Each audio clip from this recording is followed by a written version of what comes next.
గురు? ఒక్క నిమిషం అండి సార్, ఒక్క నిమిషం. Okay, start. ప్రారంభించండి సార్. రాధాకృష్ణ గారు. నిజంగా ఏఎస్బి ఈ 4 వసంతాలు అనేది నిజంగా మీ అందరం దీంట్లో ఉన్నటువంటి గ్రూప్లో ఉన్న వాళ్ళందరి యొక్క భాగ్యం.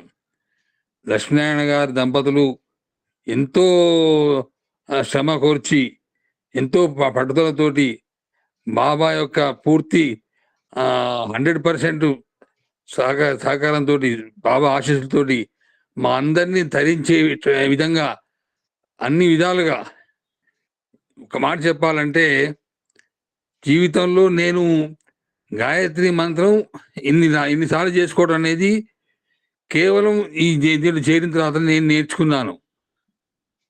అంటే నిజంగా ఆ క్రెడిట్ మొత్తం గురువుగారు లక్ష్మీనారాయణ గారికి చెందుతుంది. తర్వాత ఆధ్యాత్మిక విషయాలు కూడా, బాబాకు సంబంధించినటువంటి విషయాలు కూడా నేను నేర్చుకుంది ఏఎస్బిలో చేరిన తర్వాతనే. నేను ఎప్పటికీ కూడా ఈ యొక్క ఏఎస్బికి రుణపడి ఉంటాను. ఈ యొక్క భాగ్యాన్ని మాకు కలగజేసినటువంటి లక్ష్మీనారాయణ గారి దంపతులు ఆయురారోగ్యాలతో నిండు నూరేళ్లు ఈ యొక్క కార్యక్రమాన్ని ఇలాగే కొనసాగిస్తూ నాలాంటి వాళ్ళందరినీ తరింపజేస్తారని చెప్పి ఆ బాబాని వేడుకుంటున్నాను. సాయిరాం. నిన్న కాల్ చేశారు, నేను ఎత్తలేదు. అది ఇంకా రాకుండే సార్, అది ఏ కొరియర్ కనుక్కుందామా నేను అని చెప్పి ఫోన్ చేశాను. Okay, I will put the details. Okay sir. Thank you. Welcome sir, welcome. Thank you. Arun Kumar గారు, ఖమ్మంపాటి అరుణ్ కుమార్ గారు. సాయిరాం. సాయిరామ్ అండి. అమ్మాయి మాట్లాడమ్మా. సాయిరామ్, ఏం చెప్పారు? ఏం లేదు, ఈ మధ్య వార్షికోత్సవం జరిగింది మంది, అంటే మీరు చూసారో లేదో తెలియదు నాకు. చూసాను, 29వ తారీఖు జాయిన్ అయ్యానండి, చూసాను. దాని మీద 4 మాటలు మాట్లాడండి. నేను అహం సత్యబోధగా గ్రూప్ లో జాయిన్ అయ్యి 4 సంవత్సరాలు పూర్తి అయిందండి. నాకు తెలియని విషయాలు చాలా తెలుసుకున్నాను. ముందు సమాజంలో మనము ఎటువంటి సేవ చేయాలా, నలుగురిలో మనం ఎలా మెచ్చుకోవాలా, డబ్బు సంపాదించేదే కాదు సహాయం చేయటంలో ఆనందం ఎలా ఉంటుంది, అవన్నీ నేను ఈ అహం సత్యబోధకు వచ్చిన తర్వాత చాలా తెలుసుకున్నాను. నాకు చేతనైన దాంట్లో నేను సహాయం చేస్తున్నాను. ఇంకా సహాయం చేయడానికి స్వామి నాకు అనుగ్రహం ఇవ్వాలని కోరుకుంటున్నాను. సాయిరామ్ అండి. పద్మప్రసాద్ గారు. సాయిరామ్ అండి. నేను 4 సంవత్సరాలు నాకు కూడా పూర్తయిందండి. లక్ష్మీనారాయణ నా సొంత అన్నలాగా మాట్లాడేది. కొంచెం కష్టాలు వచ్చినప్పుడు కూడా అన్నయ్యకే చెప్పుకునేదాన్ని నేను. అలాగా ఈ దీంట్లో చేరిన తర్వాత విశాఖపట్నం నుంచి అన్ని అన్నయ్య వాళ్ళు చెప్తా ఉంటే అవన్నీ విని, వదిన గారు, అన్నయ్య గారు, తమ్ముడు, అక్క ఏంటి నువ్వు ఒకేలాగా పాట పాడతావు అంటే నాకు అలాగే పాడతానని చెప్పేది. ఆనందం ఏది ఆ కరుణాలో బతికి బయటపడి, ఎలాగా నగర సంగతి, ఎలాగా భజని, ఎలాగా రూమ్లో అయిపోయినామి. అప్పుడు రామసీతమ్మ గారు నీకు ఒక లైన్ ఇస్తాను, దాంట్లో చేరమ్మా అన్నారు. ఏంటి అది అంటే చెన్నైలో ఉన్నాడు ఒక ఆయన లక్ష్మీనారాయణ, ఆయన భజనలో ఆన్లైన్లో వస్తుంది, దాంట్లో చేరమ్మా అన్నారు. అప్పుడు ఆనందం, నా కరుణ ఎలాగ వెళ్ళిపోయిందో, వెళ్ళిపోయిందో, నాకు సంతోషం ఎక్కువైపోయి అన్నయ్య మాటలు, సత్సంగాలు, నేను కూడా సత్సంగం చెప్పిన ఆ రోజులలో. ఇప్పుడు పెద్ద వాళ్ళు చెప్తున్నారు, అప్పుడు మేము చిన్న వాళ్ళని చెప్పాము. ఎంత సంతోషం, చెప్పమ్మా నీ మహిమలు చెప్పమ్మా అన్నాడు అన్నయ్య. నాకు ఎంత సంతోషం అయిపోయిందో, నేను నాకు జరిగిన మెరికలన్నీ చెప్పేశాను అనమాట. మళ్ళీ ఒకసారి చెప్పు. పెద్దవాళ్ళు లేదు, చిన్నవాళ్ళు లేదు, అందరూ ఒకటే ఇక్కడ. మళ్ళీ ఒకసారి చెప్పు. ఒకసారి అవకాశం అన్నయ్య, అప్పుడు చెప్తాను నేను. అసలు చెప్పు, నువ్వే డేట్ చెప్పు, నువ్వు ఏ రోజు చెప్తా ఉంటే ఆ రోజు అవకాశం ఇస్తా. ఓకే అన్నయ్య, సరే అన్నయ్య. అసలు ఆ అన్నయ్య చెప్పటం, మేమందరం ఆనందపట్టు. అప్పుడు అందరూ కొత్త వాళ్ళు చేరుతా ఉన్నారు. చారంగా ఎక్కువ మంది వచ్చేసారు. మొన్న అయితే దగ్గర ఎంతో మంది, 200 అన్నారు, అంతమంది ఉన్నారు ఆ రోజు ఫంక్షన్ జరిగే రోజు, 29వ రోజు. నాకు ఎంత ఖుషి అయిపోయిందో.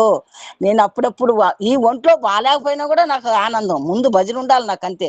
ఎవరితో మాట్లాడను, ఎవరిని పిలవగాకండి, నాకు ఫోన్లు చేయగాకండి, నాకు ఆన్లైన్ అయిపోతుంది నాకు అని అందరూ భయపడిపోతారు. ఇప్పుడు కూడా ఇంతకు ముందు ఫోన్ చేసి మా సిస్టర్, అక్క భజన స్టార్ట్ అయింది. స్టార్ట్ అయిపోయిందమ్మా, ఇంక నేను ఇప్పుడు మాట్లాడలేను అనేస్తా. ఫస్ట్ నాకు భజన ఉండాలి, నగర సంతి ఉండాలి, సత్సంగం ఇప్పుడు భజనలు వినాలి, 1 గంట పైనే భోజనాలు ఏదైనా సరే. అంతవరకు పిల్లలు 3 కొడుకులు ఎవరితో మాట్లాడి నేను అసలు ఎంత ఆనందం, ఎన్ని నేర్చుకున్నానో నేను అసలు. అన్నయ్య వాళ్ళు ఈ సత్సంగంలో ఆ రామసీతం గారు నాకు ఫస్ట్ చెప్పించారనమాట. నా తర్వాత నేను ఇంకొంతమందికి చెప్పా, వాళ్ళందరూ జాయిన్ అయినారు. విశాఖపట్నంలో చాలా మంది జాయిన్ అయినారు. అప్పుడు ఏంటి పద్మ గారు అండి, అవునండి ఇలాగ చాలా బాగుంటుందండి, ఇంకెందుకండి వయసు అయిపోయి మందిరాలకు వెళ్ళలేకపోతున్నారు, నగర సంధికి వెళ్ళలేకపోతున్నారు, ఇంతకన్నా అవకాశం ఎక్కడ వస్తుందండి. మొన్న కూడా చెప్పా వేరే వాళ్ళకి, ఎంత బాగుంటుందండి, మీరు చెప్తే అర్థం కావట్లేదు. చారండి, ఇంకా 2-3కి బతిలాడే విశాఖపట్నం వాళ్ళని చేరుతా ఉన్నా. చేరితే అసలు మైండ్ ఎంత బాగుంటుందని చెప్పే వాళ్ళకి. చారండి, మీరు చారండి, రేపు అక్కడికి వస్తారు పతియాత్ర ఆగస్టులో, అప్పుడు కూడా చెప్పాలి వాళ్ళకి, అందరికి చేర్పించాలి వాళ్ళందరినీ. మా అన్నయ్య వదిన గారు మా తమ్ముడు హ్యాపీగా ఉండాలి, మాకు ఎన్ని చెప్పించాలి, వినాలి. నేను స్వామిని చూడకుండానే ఇన్ని మాటలు విని ఎంత తెలివి తెచ్చుకొని, ఎంత అసలు హార్ట్ ప్రాబ్లం వచ్చి నేను బతికానంటే అది కూడా ఒక గ్రేడు. కరోనా ఒకటి అయితే హార్ట్ ప్రాబ్లం వచ్చింది, దాంట్లో ఇంకా స్వామి ఎట్ట చేశాడు అసలు. అన్నయ్య విభూది ప్రసాదం ఇచ్చాడు, అంత జాగ్రత్తగా పెట్టుకోండి, బీరువలో పెట్టుకోండి దాన్ని. ఇంకొకసారి అన్నయ్య చేత అడ్రస్ పెట్టి ఇంకొంచెం తెచ్చుకోవాలి. అంతమంది పంచాను, అది ఒక్కరో కూడా అందరికి ఒక్కొక్కరు పెట్టి విభూది కలుపుకొని తినండి, మీకు బాగా అవుతుంది, ఇదే మంత్రం, ఇదే మందు, ఇదే ప్రసాదం అని చెప్పి అందరికి. అదే అన్నయ్య అలా కోటేశ్వరరావు అన్నయ్య, ఎప్పుడో రోజు ఒకరోజు చక్కగా సత్సంగం చెప్పాలన్నయ్య మళ్ళీ నేను. సాయిరామ్ తల్లి, సాయిరామ్. సాయిరామ్. ధన్యవాదాలు పద్మప్రసాద్ గారు, ధన్యవాదాలు. జి పార్వతమ్మ గారు. సాయిరామ్ అన్నయ్య, నేను ఏఎస్పీలో చేరి 4 ఏళ్ళు పూర్తి చేసుకున్నాను. ఎన్నో విషయాలు నేర్చుకున్నాను. నాకు అన్నము నీళ్ళు ఒక రకంగా చూస్తే నాకు ఈ సత్సంగమే. ఈ సత్సంగం తర్వాతనే ఏదైనా. అన్నయ్య గారికి, వదిన గారికి, అందరికీ పాదాభివందనాలు చేసుకుంటున్నాను అన్నయ్య. సాయిరామ్ అన్నయ్య, సాయిరామ్. గిరిజా సారథి గారు మాట్లాడతారమ్మా, ఒక 2 మాటలు. ఓకే, గొట్టుపల్లి రాజమ్మ గారు. సాయిరాముకు సాష్టాంగ నమస్కారాలు, ఎమ్మెల్యే దంపతులకు నమస్కారాలు. నాకంటే చిన్నవారైనా వాళ్ళ జ్ఞానానికి నేను నమస్కారం చేస్తున్నాను. ఎప్పుడు ఉద్దేశం నాకు అదే. ఆయన ఇంతమందిని ఇంత ప్రభావితుల్ని చేసి వాళ్ళ నోట్లో నుంచి ఇంతంత మంచి మాటలు రప్పించడానికి కారణం ఎమ్మెల్యే గారు. వారి యొక్క కృషి, అది శ్రద్ధ, కృషి, అందరి మీద అపారమైన ప్రేమ. ఆయన ఎంతో కష్టపడి ఊళ్ళకంతా పోయి వాళ్ళనంతా కలుసుకొని, ఇప్పుడు మమ్మల్ని పొమ్మట్టే పోతామా, ఎవరైనా పొమ్మట్టే పోతారో పోలేరు. ఆయన శ్రద్ధ ఉంది కాబట్టి, ఆ భక్తి ఉంది కాబట్టి వెళ్ళారు. వాళ్ళు ఆయురారోగ్యశ్వర్యాలతో ఉండాలి, వాళ్ళ ఫ్యామిలీ అందరూ ఉండాలి. ఎటువంటి ఉపన్యాసాలు కానీ, సంగీతము, తర్వాత భజన టూటలు, ఇటువంటివన్నీ కొత్తవన్నీ పెట్టి అందరినీ బాగా భయం లేకుండా పాడే విధంగా, ప్రతి ఒక్కరి దగ్గర ఒక ప్రతిభ, ఏదో ఒక టాలెంట్ ఉంటుంది.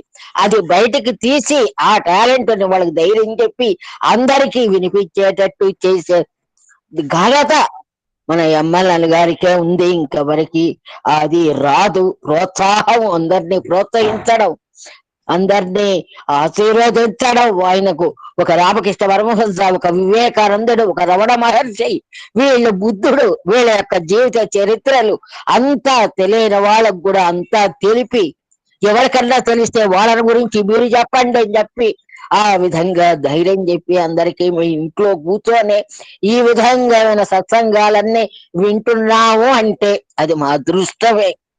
మా కోడళ్ళకు ఈ మధ్య బాగా లేకుండా ఉంటే ఆయన ఇచ్చిన విభూతి పెట్టాము, బాగా ఉంది, బాగా ఆరోగ్యంగా ఉంది, ఇంటికి వచ్చింది, బాగా ఉంది. అమ్మాయి ఆరోగ్యం చాలా బాగుంది. ఎమ్మెల్యే గారు ఎప్పుడో పంపించిన విభూతి జాగ్రత్తగా పెట్టుకొని దాన్నే అందరికీ ఇస్తూ ఉంటాను నేను.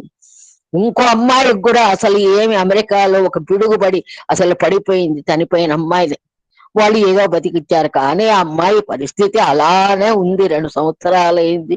ఆ అమ్మాయికి కూడా విభూతి అమెరికాకు పంపించాను నేను. అది నా ఆనందం, నా తృప్తి. అది మా కోడలు, పిల్లలు అందరూ బాగున్నారు. ఎప్పుడు మిమ్మల్ని తలుచుకుంటూ ఉంటాను. నేను రోజు సామాన్యంగా ఎప్పుడో గానీ జాయిన్ అవుతూనే ఉంటాను. నాకు ఈ ప్రసంగాలు వినడం అనేది నాకు చాలా ఇష్టము. శాస్త్రి గారి యొక్క ఉపన్యాసాలు సమిష్టి అని నిన్న అన్నారు. ఆ సమిష్టి మన ఎమ్మెల్యేలు గారు దూర్వాస మహర్షి ఆ సమిష్టికి నమస్కారం అని నిన్న ఒక మాట అన్నారు. అదే విధంగా ఎమ్మెల్యేలు గారికి నమస్కారం చేస్తే ఒక సమిష్టి మొత్తానికి నమస్కారం చేసినట్లే. సాయిరామ్ అండి, ఎక్కువ మాట్లాడాను. సాయిరామ్. సాయిరామ్. శ్రీమతి శంకర సరస్వతి గారు. సాయిరామ్.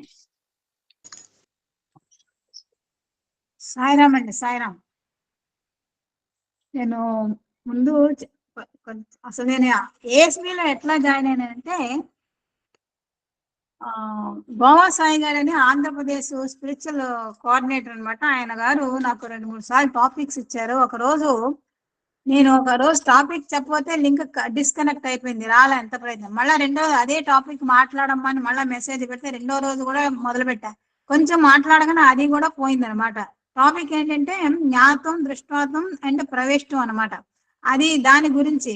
సరే, ఆ తర్వాత నేను చాలా డిసప్పాయింట్ అయిపోయాను. స్వామి, నేను ఏం తప్పు చేశానని నన్ను ఈ విధంగా బాధ పెడుతున్నావు? ఏం తప్పు నేను రాసే టాపిక్, నేను చెప్పబోయే టాపిక్ నీకు ఇష్టం లేదని ఆయన ఆ రోజంతా క్వశ్చన్ చేస్తూనే ఉన్నాను. కళ నీళ్ళు పెట్టుకున్నా. ఆ నెక్స్ట్ డే మన గురువు గారు అనొద్దన్నారు, కానీ నేను గురువు గారనే అంటాను, ఎందుకంటే మార్గం చూపించారు కాబట్టి. ఆ గురువు గారు శ్రీమాన్ లక్ష్మీనారాయణ గారు ఫోన్ చేసి అది రవికుమార్ గారి దగ్గర తీసుకున్నారట. ఫోన్ చేసి, అమ్మ మీరు రేపు మాట్లాడాలి అంటే ఏం టాపిక్ మాట్లాడమంటారండి అని అంటే, మొన్న మీరు మాట్లాడబోయిన టాపిక్కే మాట్లాడండి అన్నారు. ఆ విధంగా నన్ను ఎంతో దుఃఖంతో, ఏదో బాధతో ఉన్న నన్ను పైకి లాగి, నేనున్నాను నీకెందుకు అని ఒక దన్నుగా నిలబడి నా మనోభీష్టాన్ని నెరవేరుస్తున్నటువంటి, నేను గురువు గారు అని అంటాను, ఆయనకి ఇష్టం లేదు కానీ, గురువు గారు ఎం లక్ష్మీనారాయణ గారికి ఆశీస్సులు తెలియజేస్తున్నాను. నాకన్నా చిన్నవారు కాబట్టి కృతజ్ఞతగా ఎప్పుడు కృతజ్ఞతలు చెప్తూనే ఉంటాను. అదేవిధంగా శ్రీమతి వరలక్ష్మి గారు, ఆవిడ ప్రేమమూర్తి, ఎంతో చక్కగా అన్ని వింటారు, అన్ని చెప్తూ ఉంటారు. వారికి నా కృతజ్ఞతలు. వెనకాతల వరలక్ష్మి గారు ఉండబట్టే మన లక్ష్మీనారాయణ గారు ఈ విధంగా మనల్ని ముందుకు తీసుకెళ్తారు. నాకు ఇప్పుడు ఏమనిపిస్తుందంటే, ఇంజన్ ఏమో ఒక ట్రైన్ అనేటువంటి ఏఎస్బికి మనం అంతా కూడా కంపార్ట్మెంట్స్ అయితే, ఇంజన్ లక్ష్మీనారాయణ గారు అయితే గార్డు ఎం వరలక్ష్మి గారు. ఎర్ర జెండా ఊపుతుంటారు, ఆకుపచ్చ జెండా వెళ్ళమంటారు, ఆకమంటారు అనమాట. సో ఈ విధంగా వాళ్ళిద్దరు గార్డు గాను ఇంజన్ డ్రైవర్ గాను ఉండి మనల్ని ముందుకు వెళ్తున్నటువంటి పుణ్య దంపతులు. కాబట్టి వారికి ఎప్పటికీ కృతజ్ఞతలుగానే, నేను కృతజ్ఞురాలుగానే ఉంటాను. తర్వాత ఈ ఏఎస్బిలో అనేక కార్యక్రమాలు చేస్తున్నామండి మనం. ఆ అనేక కార్యక్రమంలో నాకు చేతనైనంత వరకు కొన్నిట్లో నగర సంకీర్తనని, ఇట్లాంటి ఆధ్యాత్మిక చింతన, తర్వాత ఉమెన్స్ డే అనేది నాకు 36 అంటే 3 సంవత్సరాలుగా మన గురువు గారు నాకే ఇస్తున్నారు. దానికి అది భగవంతుని యొక్క, స్వామి యొక్క కృపా కటాక్షం అనమాట. వారి ద్వారా నాకు ప్రవేశింపజేస్తున్నారు. దానికి నేను సాయశక్తిలో ప్రయత్నించి అందరికీ ఆనందాన్ని కలిగించే విధంగా నన్ను నేను మలుచుకుంటూ దాన్ని కూడా నిర్వహించే అటువంటి అవకాశాన్ని, అదృష్టాన్ని కల్పించారు. ఇది వరకు శంకర సరస్వతి అంటే వెస్ట్ గోదావరికి మాత్రమే తెలుసు. ఇప్పుడు శంకర సరస్వతికి ఎంతో మంది ప్రేమ పంచేటువంటి సాయి సోదరులు, సాయి సోదరీమణులు ఉన్నారు. వారి ప్రేమను, అభిమానాన్ని చూరగొంటున్నటువంటి నేను చాలా అదృష్టవంతం. దీనికి కారకులు మన గురువు గారు ఎమ్మెల్యే గారు, శ్రీమతి వరలక్ష్మి గారు. అయితే నేను ఆ రోజు ఒక కొన్ని లైన్స్ రాశాను. అది మన గురువు గారు పోస్ట్ చేశారు. మళ్ళా ఒక్కసారి నేను వినిపించాలని నాకు కోరికండి. ఆశీపూర్వక వినపం అనమాట. అహంకార మమకార నాశిని. అంటే మనం ఎన్నో అంటే స్వామివారి పుస్తకాలు, వాగ్యాలు చదువుతాం. దానివల్ల మనలో నేను అహంకారము, మమకారం 2 కూడా పోతాయి అనమాట. కాబట్టి ఏఎస్బి మనకి అహంకార మమకార నాశిని, సత్య సహకార సంఘటత. కానీ మనం ఎవరికో తెలియదండి, మనం ఒకరికొకరు సహాయం, సహకారం, మాట సహకారం చేసుకుంటున్నాము, సత్య మార్గంలో ప్రవేశిస్తున్నాము, నడుస్తున్నాము, సంఘటితంగా ఐకమత్యంగా ఉంటున్నాం. దీనికన్నిటికీ కారణం కూడా మన అహం సత్య బోధనలతో వేదన దూరండి. మనకి ఎన్నో బోధనలు చేస్తున్నారు మన గురువు గారు. తర్వాత చదివేటువంటి పాఠకులు అనొచ్చు, వాళ్ళు చేసేటువంటి బోధనలతో మనకు ఉన్నటువంటి వేదన. ఒక్కొక్కసారి మన ప్రశ్న కూడా జవాబులు వీళ్ళు చెప్పే దాంట్లో దొరుకుతున్నాయండి. ఈ విధంగా బోధనతో వేదనను దూరం చేస్తుంది. తర్వాత విభూతితో ఎంతో మంది అనారోగ్యాలు పోగొట్టి, అదే విధంగా మా హస్బెండ్కి కానీ మా మనవలకు కానీ నేనేం చేసిన మా మనవలు ఇక్కడ లేనప్పుడు వాళ్ళ ఫోటోలకి మన ఎమ్మెల్యే గారి ఇచ్చిన విభూతి స్వామిని తలుచుకుని పెడేస్తానండి. మా కోడలకు కూడా పెడేస్తే వాళ్ళకి ఏదో చిన్న చిన్న రుబ్బతుంటే వెంటనే తగ్గిపోయిందని చెప్పి నాకు ఫోన్ చేస్తారనమాట. ఈ విధంగా విభూతి మనందరికీ పంచి ఇస్తూ స్వామి కరుణను మనకి ఈ విధంగా అందచేస్తున్నటువంటి ప్రేమను అందచేస్తున్నటువంటి మన గురువు గారు ధన్యులు. వారి ఆధ్వర్యంలో నడుస్తున్న మనం కూడా ధన్యులు. తర్వాత నిర్మల నిశ్చల సౌందర్య అహం సత్య బోధక బాలికామణి.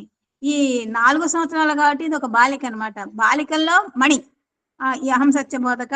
ఆమె నిర్మలమైనది, ఎటువంటి అనిర్మలత్వం కానీ అశుచి కానీ ఏముండదు. నిశ్చలం 10:30 కంటే 10:30, 12కి మూసేయాలంటే 12కి మూసేయాలి.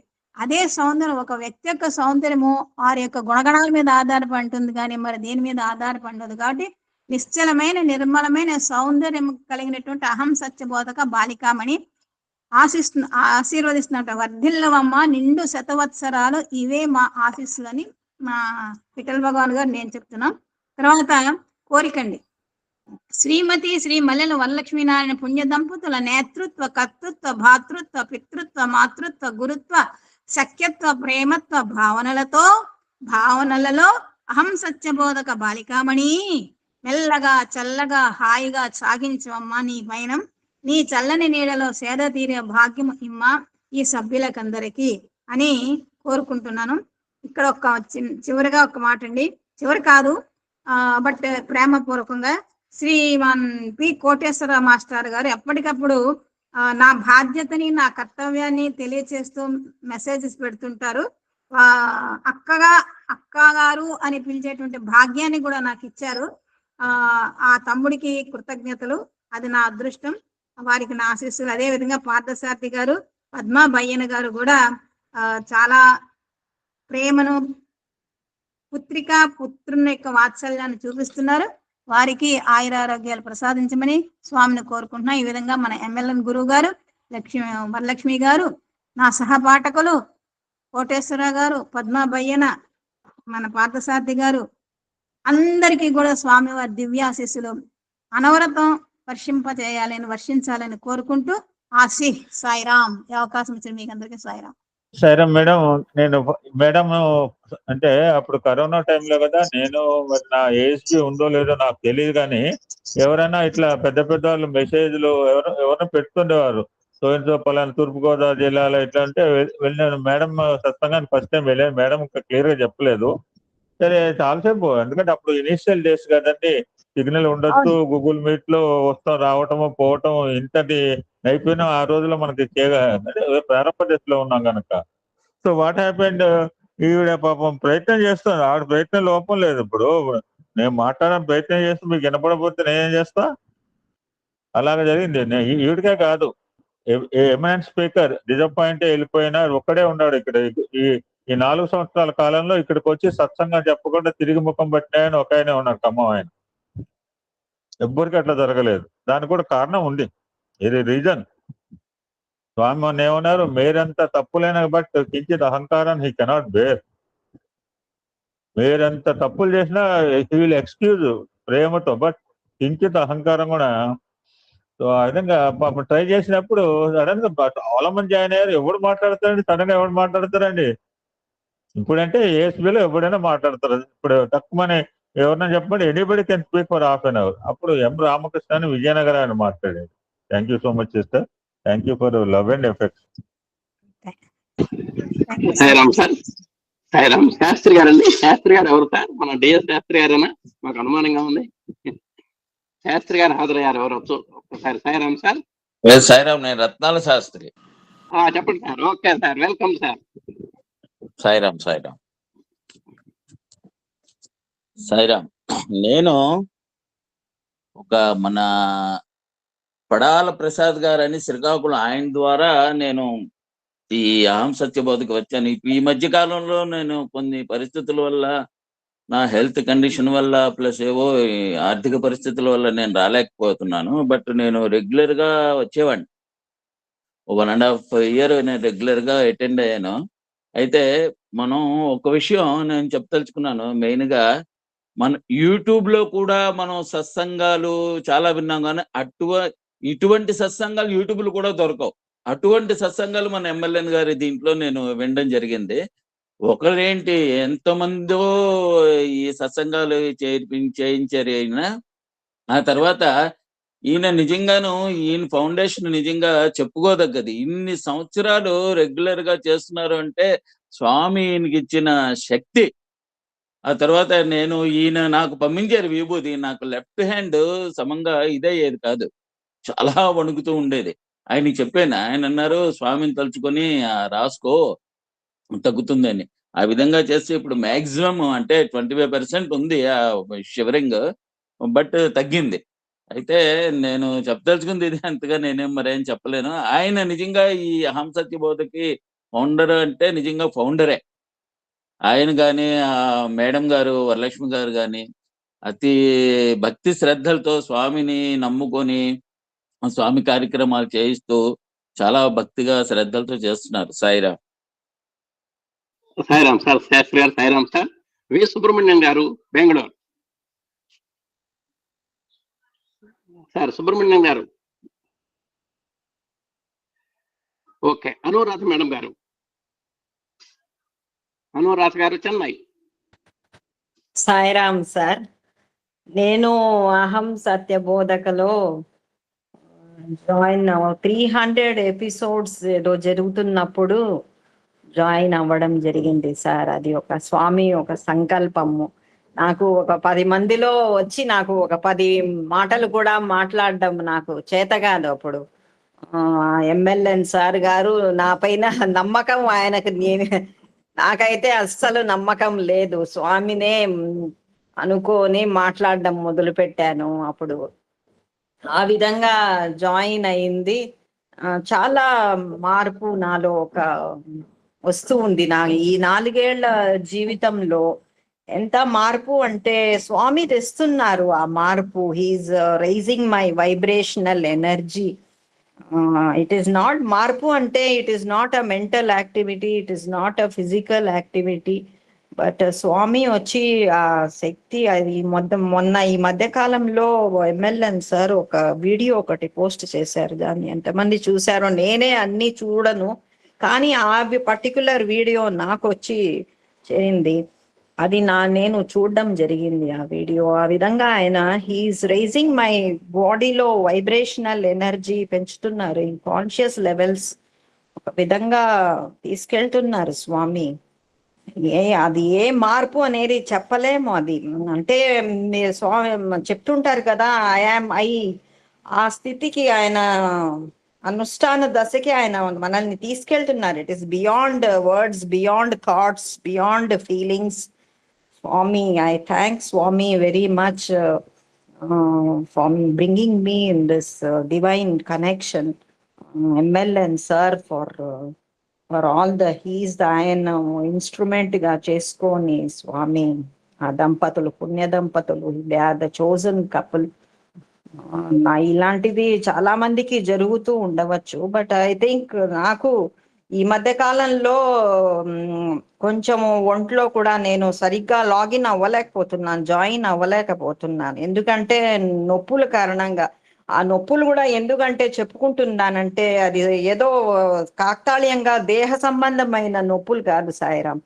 ఇది వచ్చి అది ఆ ఎనర్జీ రావడం వల్ల ఇట్ ఈస్ టేకింగ్ ఇన్ తట్టుకోవడం కూడా నాకు కష్టం అవుతూ ఉంది ఒక్కొక్కసారి. వైబ్రేషనల్ ఎనర్జీ ఆయన ఆ విధంగా పెంచుతున్నారు. ఆ వైబ్రేషన్ తట్టుకోవడం కూడా body is vibrating at the higher. every cell is in the body is vibrating at the higher. I can tell you Sairam, ఇలాంటి ప్రక్రియ చాలా మందికి జరుగుతూ ఉండవచ్చు ఈ గ్రూప్ లో, కానీ I would like to share ఇలాంటిది జరుగుతూ ఉంది. Swami is bringing something in the doing something in the group, some change. and I thank you Swami, thank you for everything. thank you MLN sir దంపతులకు. Thank you Sairam. Sairam Anuradha గారు సాయిరామ్. తర్వాత B Srinivasa Reddy గారు from Ponnuru.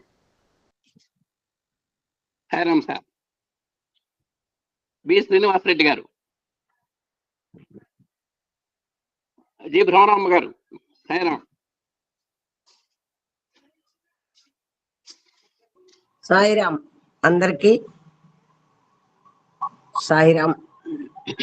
భగవాన్ బాబా వారి అనుగ్రహం చేత, స్వామి యొక్క దివ్య అనుగ్రహం చేత, ఆయన సంకల్పం చేత యహం సత్యబోధక మొదలైంది.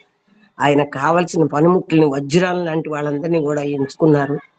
మనమందరం ఇందులో తరించిపోతున్నాము.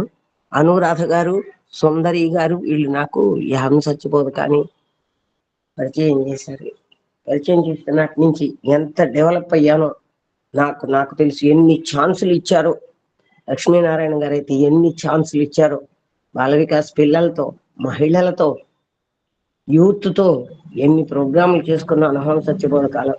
ఇంకా ఇస్తే ఇంకా చేసుకుందాం, కొత్త వాళ్ళని తీసుకొచ్చి ఇంకా చేసుకోవాలని. కానీ మన వాళ్ళే ఎక్కువైపోయారు. అవుటర్స్ కి నో ఛాన్స్ అంటున్నారు సార్. అందుకని కొంచెం భయపడుతున్నాను. కొత్త వాళ్ళని కూడా తీసుకురావాలని కోరుకున్నది. అసలు బయటికి రాని వాళ్ళని కూడా లైన్ లోకి తీసుకురావాలని ఉంది. కానీ మన వాళ్ళే, మన ప్రోగ్రాంలే మనకి చాలా. మేడం, నేను విల్ గివ్ దెమ్ తప్పనంటే మీరు చెప్పండి, ఎవరన్నా ఒకటి ఉంటే we can give them also. అట్లాగే సార్, అట్లాగే సార్ ఇన్స్పిరేషన్ తోనే ఇక్కడ. అంటే ఎందుకు చెప్తానంటే సిస్టర్, రాత్రి ఒక ఆయన అడిగితే ఆయన పులకరించిపోయాడు. నాకు సత్సంగం ఇచ్చారా అన్నాడు రాత్రి ఆయన. అంటే జస్ట్ ఇమాజిన్, ఇప్పుడు అనురాధ చెప్పింది ఎంతమందికి. Anuradha experience just equal to Swami's experience. మీరు బాగా వినండి ఆవిడ మాటలు. అనురాధ ఎక్స్పీరియన్స్ స్వామి ఆ రోజు వేదిక మీద స్పైనల్ కార్డ్ దెబ్బ మొత్తం బాడీ అంటే అనురాధ గురించి ఒక మాట చెప్పాలంటే, she gone for meditation centre. ధ్యాన ప్రక్రియకి వెళ్తే వాళ్ళు ధ్యానం నేర్పే వాళ్ళని, అమ్మ నువ్వు ధ్యానం ద్వారా ఏమి పొందావు, ఆల్రెడీ పొందునో, నీకు ఇక్కడ నీకు చెప్పేది ఏం లేదు, నేను పంపించేశారు ఆవిడ. సార్ మంచి మంచి ప్రోగ్రామ్స్ రేడియో స్థాయిలో కూడా ఇచ్చినవే. అటువంటి మోడల్లోనే ఇక్కడ కూడా ఎన్నో జరిగినాయి. సార్ ఇన్స్పిరేషన్ తో ఇక్కడ మా పెద్ద మందిరంలో మహిళలందరినీ అసలు ఆ రోజు బ్యాండ్ మేళాలు పెట్టుకుని, ఉయ్యాల ఉత్సవాలు పెట్టుకుని ఎంత ఆనందపడిపోయారో, భోజనాలు పెట్టుకుని అద్భుతమైనటువంటి వీడియోలో చూపించారు సార్. ఆ రోజున మాకు ప్రోగ్రామ్ ఇచ్చారు, వీడియోలో చూపించి అక్కడ ప్రోగ్రామ్ అంతా చేశాం. స్వామి ఉయ్యాల పాటలైనా, పూజలైనా, మహిళల ఊరేగింపైనా అన్ని వీడియోలో పెట్టడానికి కూడా అవకాశం ఇస్తే జాగ్రత్తగా అవన్నీ కూడా మందిరం అంతా అలంకారం చేసుకుని, చక్కని ఉయ్యాలు ఏర్పాటు చేసుకుని, పిల్లల్ని యూత్ని అందరి ముందు పెట్టి చక్కగా చాలా బ్యాండ్ మేళం కూడా పెట్టుకున్నాం. సార్ ఇచ్చిన ఇన్స్పిరేషన్ తో ఇప్పటికి కూడా వాళ్ళు మర్చిపోలేకుండా ఉన్నారు. అటువంటి ఇంకో ఛాన్స్ ఇస్తే ఇంకొకసారి కూడా మేము మందిరం అంతా నిండిపోయేటట్టు 200-300 మంది పైగా మహిళలు ఆ రోజున పెట్టిన ప్రోగ్రామ్ కి చెప్పండి. అట్లాగే సార్, అట్లాగే చక్కగా మాకెన్నో ఉత్సాహంగా మనది, మన వాళ్ళు, వీళ్ళు అనేటువంటి ఆత్మీయతా భావన ఏర్పడింది మనకి. అహం సత్యబోధకాలు ఉన్న వాళ్ళందరూ మనసు విప్పి మాట్లాడుకోవచ్చు. మన వాళ్ళు అనిపించేటువంటి ఆత్మీయత భావాన్ని మనం ఒకటి అనేటువంటి భావం రావటం, పెద్ద పెద్ద వాళ్ళు చెప్తున్నప్పుడు మనం సరి చేసుకోవటం, ఒక డిసిప్లిన్. అప్పుడప్పుడు సార్ మీద కొంచెం అయ్యో చేదస్థ బ్రాహ్మడు ఇంకా అని ఒకసారి ఉన్నమాట చెప్పుకోవాలి, అబద్ధాలు లేకుండా. అబ్బాయి చేదస్థ బ్రాహ్మడు అనిపిస్తుంది ఒక్కొక్కసారి ఆయన కార్యక్రమాలు. మళ్ళీ కాస్త నిదానంగా ఆలోచించుకుంటే మళ్ళీ అబ్బా సార్ మళ్ళీ ఇదే పెట్టారే, ఇదే చేశారే అని అనిపిస్తుంది. ఉన్నమాట చెప్పుకోవాలి మనం. మళ్ళీ దాంట్లో ఉన్న అర్థం, పరమార్థం కూడా మధ్యలో మన భక్తులతో మాట్లాడుకున్నప్పుడు అందరూ ఆనందాన్ని పంచుకుంటున్నాం. పైగా రికార్డులు పెడతారు. ఒకవేళ పొరపాటు మీద కార్యక్రమానికి వెళ్ళినా, ఇంట్లో పని వల్ల కాకపోయినా మళ్ళీ కొన్ని ప్రముఖుల యొక్క రికార్డులు కూడా పెట్టి అవన్నీ కూడా మనకి ఇన్స్పిరేషన్ ఇస్తున్నారంటే వారు ఎదుర్కొన్నా వారిని పొగట్టం కాదు. కానీ ఎవరో ఒక ఇంజన్ ఉంటే గానీ ఎంత ఖరీదైన పెట్టేది దాని మీద నడవాలంటే రైలు పట్టాలు, ఎంత బంగారపు రైలు పట్టాలైనా, బంగారంతో తయారు చేసిన రైలు పెట్టెలైనా ఇంజన్ అనేది ఒకటి ఉంటే గాని ఆ పెట్టెలంటికి విలువ రానట్టుగా మనందరికీ స్వామి ఆ దంపతులు ఇద్దరిని, ఆవిడ కూడా ఎంతో ఓర్పుగా, అసలు ఇంతసేపు ఆ ఇల్లాలని పొగుడుకోవాలి మనం. సార్ కంటే కూడా ఆ మహా ఇల్లాలని పొగుడుకోవాలి. ఎందుచేతనంటే ఆవిడ అర్ధభాగం కాదు, 3 భాగాలు. లక్ష్మీనారాయణ గారి దాంట్లో 3 భాగాలు ఓర్పుతో ఆవిడ ఉండబట్టే ఇన్ని కార్యక్రమాలు మనకు వస్తున్నాయని నేనైతే అనుకుంటున్నాను. అందువలన మనం అందరం కూడా ఇంకా స్వామికి దగ్గరగా, ఇంకా స్వామి ఏం చేస్తే సంతోషపడతారు, మన భావాలను ఎట్లా ఒకరికొకరు ట్రాన్స్ఫర్ చేసుకుంటే ఇంకా ఎంత ముందుకు వెళ్తాం, మన సాధనని ఇంకా పొడిగించుకోవడానికి. ఎక్కడున్నా కూడా 10:30 అయ్యేటప్పుడు గడగడగడలు అయ్యో మన క్లాస్ ఏ కార్యక్రమంలో ఉన్నా సరే దీని మీద అంత మనకు తెలియకుండానే ఒక ప్రేమ భావన కలిగిపోయింది. వేరే కార్యక్రమాలకు వెళ్ళినా విలేజ్లకు వెళ్ళినా పెడుతూ ఉంటాం విలేజ్లకి. అరే రే అహం సత్యపథకం అప్పటికి దొంగతనంగా పెట్టుకుంటూ ఉంటే గోళ వినిపించదు. అది మనకి అంత అటాచ్ అయిపోయాం, అంత దీనికి అనుబంధంగా ఆత్మీయతగా ఏర్పడిపోయింది అనమాట. రాలేనప్పుడు అయ్యో ఇవాళ మిస్ అయ్యామని ఎవరి చేత చెప్పించినా సరే మనకు ఒక ఆనందంగా ఉంటది. బాగా చెప్పిన వాళ్ళు ఉంటారు. అసలు గురువారం ఆ పాటలు ఆవిడ చెప్తుంది, ఎంత ఓపికగా చెప్తోందో అసలు ఏం ఆశ్చర్యం వేసిందంటే ప్రతి గురువారం ఎంతో ఓర్పుగా నేర్పిస్తోంది. మన పద్మ చూడండి, విజయవాడ పద్మ ఎంత ఓపికగా ఆ రికార్డు చేయటం, అంత రెగ్యులర్ గా ఆఫీసుకు కూడా ఒక్కరోజు సెలవు పెట్టకుండా ఉండాల. ఉద్యోగాలు చేసిన కాలేజీకి కూడా సెలవులు పెట్టకుండా పనిచేయాల. అమ్మాయి చక్కగా అంత రెగ్యులర్ అంటే స్వామి ఇవ్వాలి. అంత చక్కని మనుషుల్ని, అంత చక్కని ఆత్మీయత కలిగినటువంటి దివ్యాత్మ స్వరూపులు అంటారే స్వామి, ఇటువంటి ప్రేమ స్వరూపుల్ని ఇచ్చి మనందరికి, మనకు ఒంటరితనం కాదు, మనం అందరం ఉన్నాం, ఒకరు తోడు ఉన్నాం అనేటువంటి ఒక ఆత్మీయత భావన కలిగించడానికి ఆ పుణ్య దంపతులు ఇద్దరికి స్వామి వారి కుటుంబ సభ్యులందరికీ కూడా ఆయురారోగ్య ఐశ్వర్యాలు ఇచ్చి, ఇక్కడ వచ్చిన ప్రతి ఒక్కరూ తక్కువ ఎవ్వరూ లేరు ఇందులో. చివరి బాల వికాస్ పిల్లల దగ్గర నుంచి కూడా మహా మేధావులైనటువంటి మహనీయులు చెప్పినటువంటి దాంట్లో కూడా ఎవరు తక్కువ కాదు.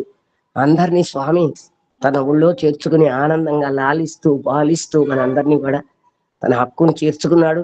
ఇంకా దగ్గరగా అవుదాం స్వామికి. జై సాయిరాం. ఆదోత్తు శ్రీనివాసరావు గారు, సాయిరాం సార్, అవకాశం ఉంది సార్ మాట్లాడటానికి. ఈ లోపల మా సుబ్రతమ్మ గారు మాట్లాడతారు. Be ready sir. సుబ్రతమ్మ గారు, CH. Sairam sir. Om Sri Sairam. First నన్ను ఈ అహం సత్యబోధక సత్సంగంలో చేర్పించిన భక్తవత్సలమ్మ గారికి కృతజ్ఞతలు తెలుపుకోవాలి సాయిరాం. ఈ సత్సంగం అసలు ఇలా ఉంటుందనేసి నాకు తెలియదు సాయిరాం. ఎన్ని మంచి కార్యక్రమాలు జరుపుతున్నారు.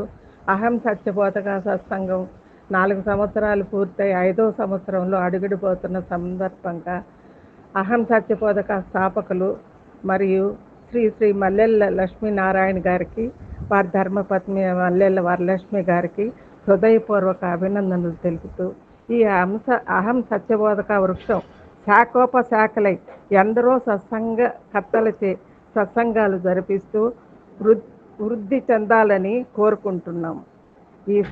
ఈ సత్సంగకర్త లక్ష్మీనారాయణ గారు రేయి పౌలు కష్టపడి నిద్ర లేకుండా ఎన్నెన్నో గ్రంథాల్లోని మంచి సన్మార్గం చూపించు ఎన్నెన్నో మాకు మెసేజ్లు రూపంలో మాకు తెలియజేస్తున్నారు.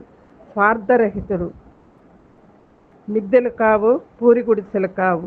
వారికి దారిలో కనపడిన అనాథలకు, విద్యార్థుల కోసం సహాయ కార్యక్రమాలు చేస్తూ స్వార్థత్యాగి.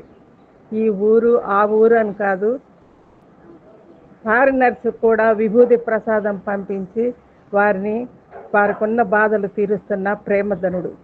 ఇలా సేవ చేస్తూ అహం సత్యబోధక కోసం శ్రమిస్తున్న శ్రామికుడు.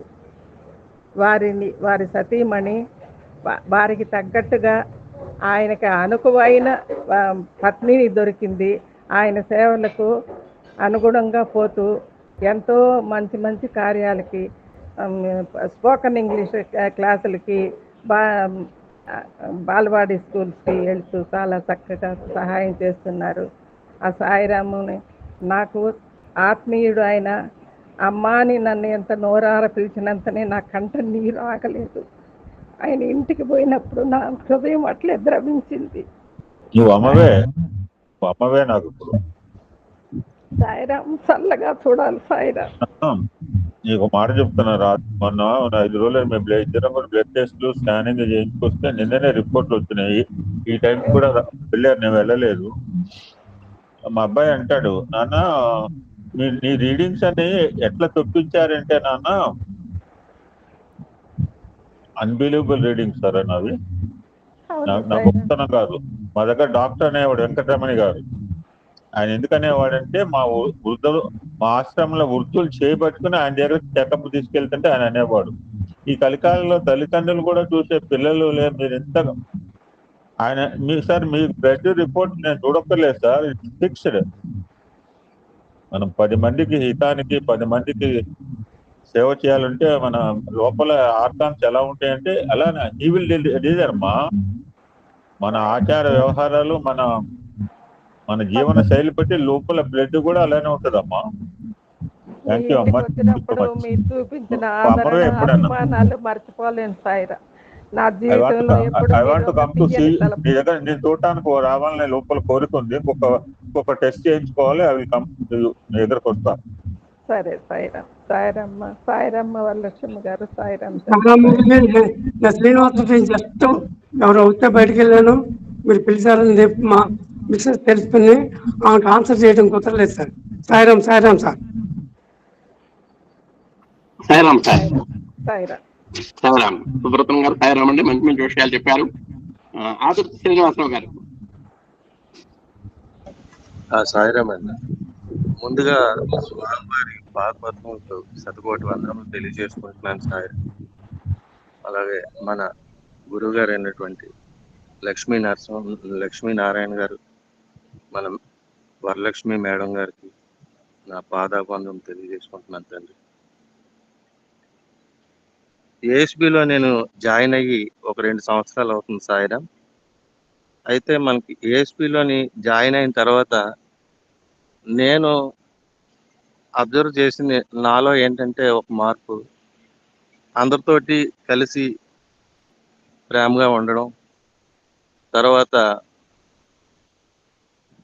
ఈ మధ్యనే కొద్దిగా నేను ఇవ్వడం కూడా నేర్చుకున్నాను సాయిరామ్, అదొక మార్పు.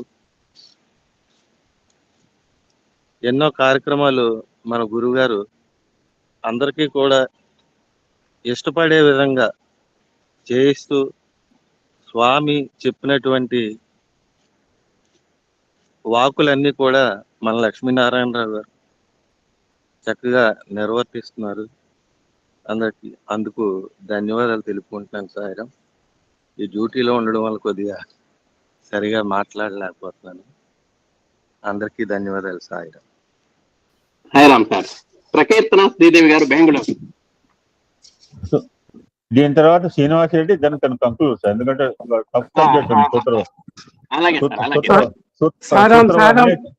సాయిరామ్ గురువు గారు దంపతులకి భగవాన్ శ్రీ సత్యసాయి బాబా వారి దివ్య చరణాలకోటి నమస్కారాలు సమర్పించుకుంటూ, నా పేరు శ్రీనివాస రెడ్డి అండి, సత్యసాయి సేవా సమితి పొన్నూరు.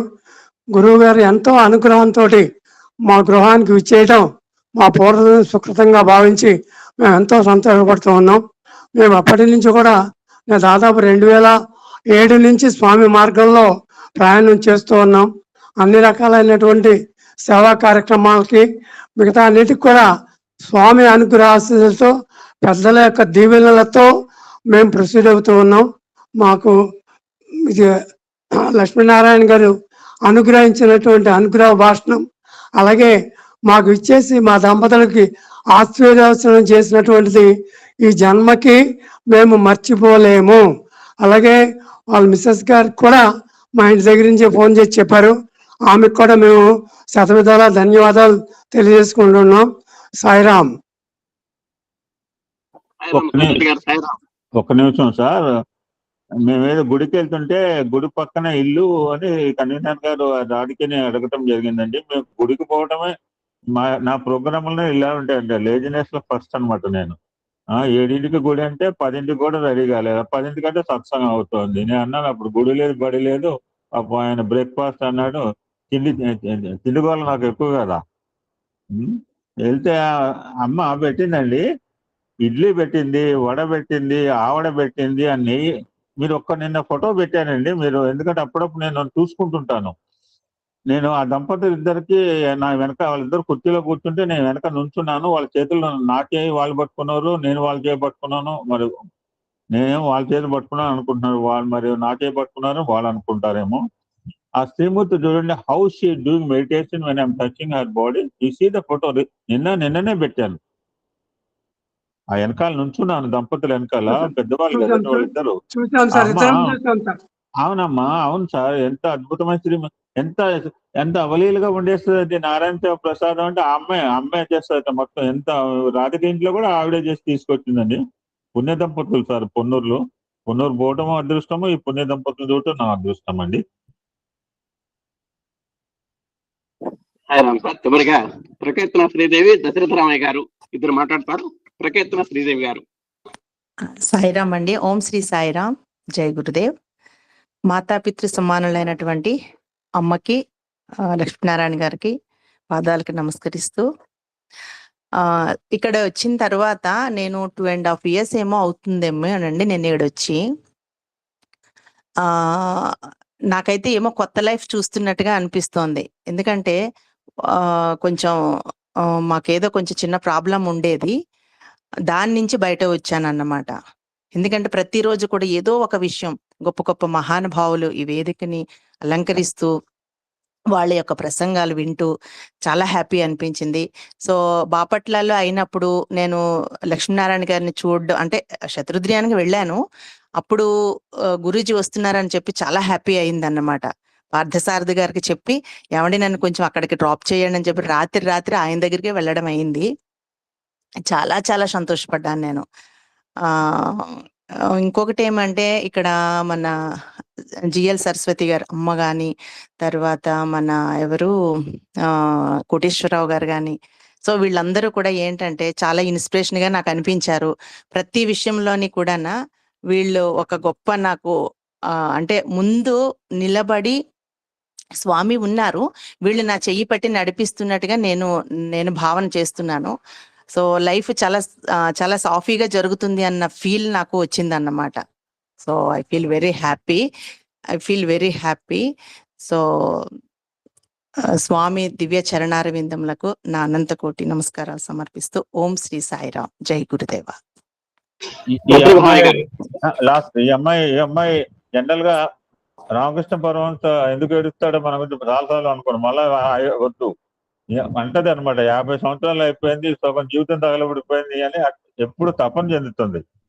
50 అయిపోయింది ఇంకే అట్లా ఈ థింగ్స్ 50 అయిపోయింది, ఇంకేమైనా చేయాలి.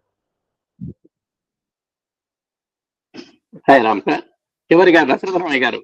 సాయిరామ్ సార్. దశరథరామయ్య గారు.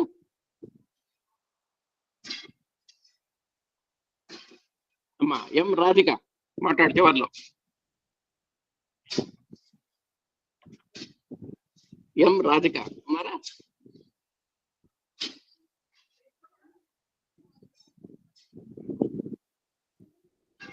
అమ్మాయి పుప్పాల సుజాత మాట్లాడమ్మా. పుప్పాల సుజాత గారు. Sir time running sir. ఒక్క మాట 2 మాటలు మాట్లాడాలి తల్లి.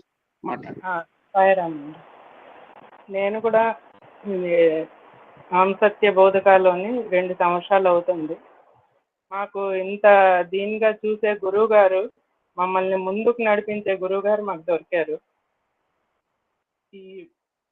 అంటే నాకైతే ముందు అసలు ఎలాగుంటుందా అవన్నీ అంటే వింటుంటే ఎంతో దీనిగా అనిపిస్తుంది అనమాట. మనం దీనివలన ఎక్కడెక్కడో తప్పులు చేస్తున్నాము, మనకి దీంట్లోనే మనం రెక్టిఫై చేసుకోగలుగుతున్నాం అనమాట.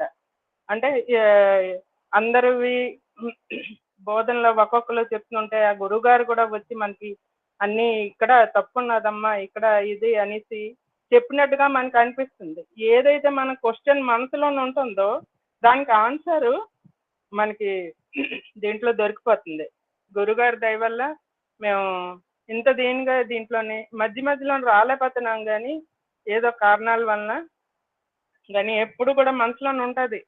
కరెక్ట్గా టైంకి జాయిన్ అయిపోవాలి, అది వినాలి. అంతా మనకి అది వింటే, కొంత సత్సంగాలు వింటే మనసు ప్రశాంతంగా ఉంటుంది. యాక్చువల్గా చాలా ప్రశాంతంగా ఉంటుంది. ఆ రోజు మనం ఏ తప్పు చేసామా అనేది కూడా మనకి తెలుస్తుంది. మనకి ఏ తప్పు చేస్తున్నామా, ఏ తప్పు లేదా అనేసి కూడా మనకి ఇచ్చేస్తున్నాము. గురువు గారికి చాలా చాలా ధన్యవాదాలు. అమ్మకి కూడా చాలా ధన్యవాదాలు. 4 సంవత్సరాలు కంప్లీట్ అయిపోయింది. నాకు చాలా ఆనందంగా ఉంది. నేను జాయిన్ అవ్వి 2 సంవత్సరాలు అయింది, కానీ అది కూడా 4 సంవత్సరాలు అయినట్టుగా అనిపిస్తుంది. ఎందుకంటే ఆ బోధన అనేది అంతగా మేము ప్రసాదంగా తీసుకుంటున్నాం వాటిని. చాలా చాలా ఆనందంగా ఉంది. సాయిరామ్. సాయిరామ్ అండి, అందరికీ సాయిరామ్. మేము చాలా మందికి ఉత్సాహవంతులైనటువంటి వారికి కూడా అవకాశం మన సమయం లేకపోవడం వల్ల ఇవ్వలేకపోయినాము. దయచేసి మమ్మల్ని అన్యథా భావించకుండా ఉన్నంతలో మా సీనియర్స్ ని, ముఖ్యమైనటువంటి సభ్యుల చేత కొంతమంది చేత మనం మాట్లాడించగలిగినందుకు, స్వామి యొక్క అనుగ్రహం దొరికినందుకు ఎమ్మెల్యే గారికి మనందరి తరఫున హృదయపూర్వక ధన్యవాదాలు తెలియజేసుకుంటూ, ఆయన 5వ సంవత్సరంలో ఇంకా ద్విగుణీకృతోత్సాహంతో మనకు ఈ ఆధ్యాత్మిక సేవలు అందించడంలో స్వామి శక్తియుక్తులు ఇవ్వాలని కోరుకుంటూ మనందరి తరఫున హృదయపూర్వక ధన్యవాదాలు. మరి దయచేసి మేము మాట్లాడగలిగినటువంటి వారికి కూడా మాట్లాడేందుకు హృదయపూర్వక క్షమాపణలు చెప్పుకుంటూ Om Sri Sairam. Will see at some other occasion. ఇంకోసారి చూద్దాం ఎప్పుడైనా.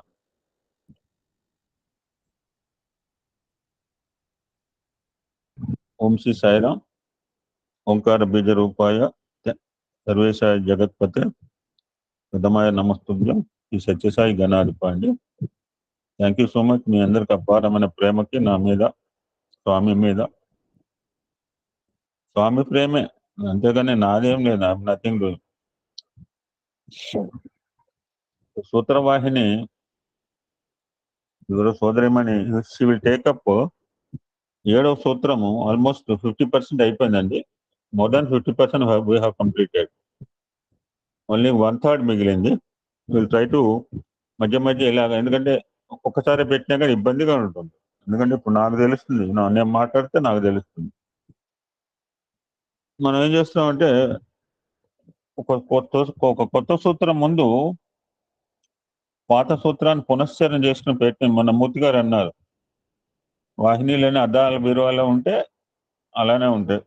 ఇప్పుడు సూత్రవాహిని అయిపోయిందంటే ఎప్పుడంటే నాకు ఒక హ్యాండ్ షేక్ డిస్టెన్స్ లో ఉంటుంది ఈ పుస్తకం సూత్రవాహిని. ఇది సిలబస్ అయిందనుకోండి, తీసుకుని అద్దాల బీరువాలో ఎక్కిస్తాను. మరలా ఎప్పుడు బయటకు వస్తుందో నాకు తెలియదు. So will briefly review. అమ్మా నీకు టైం ఇస్తానమ్మా, యూ కంప్లీట్ లీడర్ గా మాట్లాడండి శంకర్ సరస్వతి గారు. Don't take hurry. Okay sir, okay. ఎందుకంటే సబ్జెక్ట్ డిఫికల్ట్ అమ్మా. ఇప్పుడు నాకే కింద మీద పడుతున్నా రాత్రి నుంచి. ఎందుకంటే 5-6 సూత్రాలు నేను వినలేదు, బయట ఉన్నాను. ఇప్పుడు అవి చెప్పమంటే వినని శబ్దాలు చెప్పమంటే నాకు రాత్రి నుంచి ఒకటే ట్రై టు. ఆ రోజు నేను 5వ సూత్రానికి బయట వినలేకపోయాను. 6వ సూత్రం కూడా పరమేశ్వరగా చెప్పాడు, అనేబుల్ టు కాన్సన్ట్రేట్. సో ఏముందో నేను తెలుసుకునే ప్రయత్నం చేస్తాను. మీకు అర్థమైతే మీరు తెలుసుకోండి. అంటే ఈ 5వ సూత్రం మరి చెప్పినప్పుడు ఎలా చెప్పారు, ఎందుకంటే తాళ్ళలో అయిపోయింది జరిగిపోయి. 5వ సూత్రం ఏంటంటే ఈక్షతేర్న శబ్దం. దీనిలో 3 పదాలు ఉన్నాయి యాక్చువల్ గా. ఈక్షతే అశబ్దం నా. అందుకని మనం విని చాలా లేదు కనుక గుర్తుకు రాదు కూడా. అందులో సబ్జెక్ట్ కొంచెం డిఫికల్టీ. దిస్ 5వ సూత్రంలో ఈక్షతేర్న శబ్దంలో ఈక్షతే అశబ్దం నా అనే 3 పదాలు ఉంటాయి. ఈ టాపిక్ చెప్పే ముందు ఒక మాట, ఎందుకంటే ఈ ప్రారంభమే నాకు అర్థం కాలేదు అసలు. ఏం చెప్తున్నాడు అసలు నాకు అర్థం కానప్పుడు, సో ఇది చెప్పే ముందు ఒక వాక్యం చెప్తే మనకి ఈజీగా ప్రారంభం అర్థం అవుతుందని పొద్దున ఒక సంకల్పం వచ్చింది. నేను చాలాసార్లు చదివాను అసలు ఏంటిది ఈ ఈక్షతేర్న శబ్దం ఏంటిది. అంటే నాకు తెలుగు అంటే మాత్రం సంస్కృతి ఉన్నా. ఈ సమస్త భూమండలాన్ని, సూర్యుడు, నవగ్రహాలు, నక్షత్రాలు, భూమి కూడా ఒక ఆకాశంలో తిరుగుతోంది. ఇప్పుడేదో మనం ఫ్లాట్ గా ఉందనుకుంటున్నాం, కాస్త పైకి పోతే విమానంలో ఎక్కిన వాళ్ళకి మరి భూమి ఎలా కనపడుతుందో నాకు తెలియదండి. ఎవరైనా ఒకసారి విమానంలో వెళ్ళిన వాళ్ళకి భూమి ఎలా కనపడుతుందో చెప్పగలరా? ఎనీవన్? విమానం ఎక్కలేదు ఎవరు మీరు? సాయిరామ్. మనము ఏరోప్లేన్ లో పైనకు పోయిన తర్వాత భూమి అనేది చాలా చిన్నగా కనిపిస్తాయి. ఇండ్లు మాత్రం మనకు బొమ్మలు కదా కనిపిస్తుంటాయి. ఎలా కనపడుతుంది? గుండ్రంగా కనపడుతుందా, ఇట్లా ఫ్లాట్ గానే కనపడుతుందా? అంటే మనం పైకి పోయిన తర్వాత కొంచెం గుండ్రంగా కనిపిస్తుంటది. ఓకే. శ్రీనివాస్ రెడ్డి గారు? చిన్నదిగా కనపడుతుంది సార్, చాలా చిన్నదిగా కనపడుతుంది. చిన్న కాకపోతే ఏంటంటే ఆ కింద ఎక్కడైనా పెద్ద పెద్ద లైట్లు ఉంటే జస్ట్ అట్లా మిరుకుమంటాయి. అంటే అంటే విమానం ఇంకా చాలా హైట్ పోవాలి ఉన్నాయి. నేను అనుకున్నానంటే విమానంలో పోతే భూమి గుండ్రంగా కనపడుతుందా నా డౌట్. అందుకంటే విమానం ఎక్కలేదు కదా. నేను చూశాను సార్, మొత్తం మీద ఆ కనబడి సాయిరామండి, ఆ, అంటే మనకి విమానంలోని పైకి వెళ్ళిన తర్వాత మేఘాల పైనుంచి విమానం వెళ్తుందండి, అంతా ఫ్లాట్ గానే కనిపిస్తుంది. మనం ఎప్పుడైతే రాకెట్ లోని మనం పైకి వెళ్ళామో అంటే ఎర్త్ ఆర్బిట్ దాటిపోయిన తర్వాత మనకి రౌండ్ గా కనపడుతుంది అండి. Okay, thank you sir. అది ఇప్పుడు ఇవన్నీ కూడా ఇప్పుడు మనం ఏమనుకుంటాం అంటే భూమి అంటే ఫ్లాట్ గా ఉంది, మనం పడిపోము అనుకుంటున్నాం. మనం తిరుగుతున్నాము, ఒక్కసారి ఆలోచిస్తే తిరుగుతున్న భూమి మీద మనం పడకుండా ఉన్నాము. కేవలము తన చుట్టూ కాకుండా సూర్యుడి చుట్టూ తిరిగితే నిజంగా ఎన్నిసార్లు పడి లేవాలండి మనం? ఎవ్వరు కూడా పడకుండా ఒకదానికొకటి ఢీ కొట్టకుండా ఎప్పుడు మెయింటైన్ చేస్తున్నాడు. టెన్షన్ గా ఎవడు వస్తున్నాడు, టెన్షన్ గా చంద్రుడు ఏ టైంకి రావాలి, టెన్షన్ ఎవడు నడిపిస్తున్నాడు.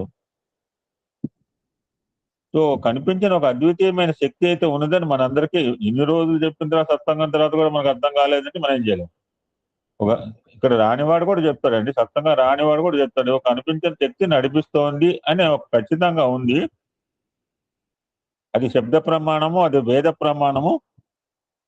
ఈ పుట్టడానికి సమస్తాన్ని అన్నిటికీ అది ఆధారభూతము అని మనం ఖచ్చితంగా రూఢి చేసుకున్నాం. ఎవడన్నా పొరపాటున అలా ఇటువంటి అద్వితీయమైన శక్తిని, అపార శక్తిని, కనిపించిన శక్తిని చెప్పలేదు, వేదముతే చెప్పలేదు అనుట తగదు. This is the real meaning of this word అండి.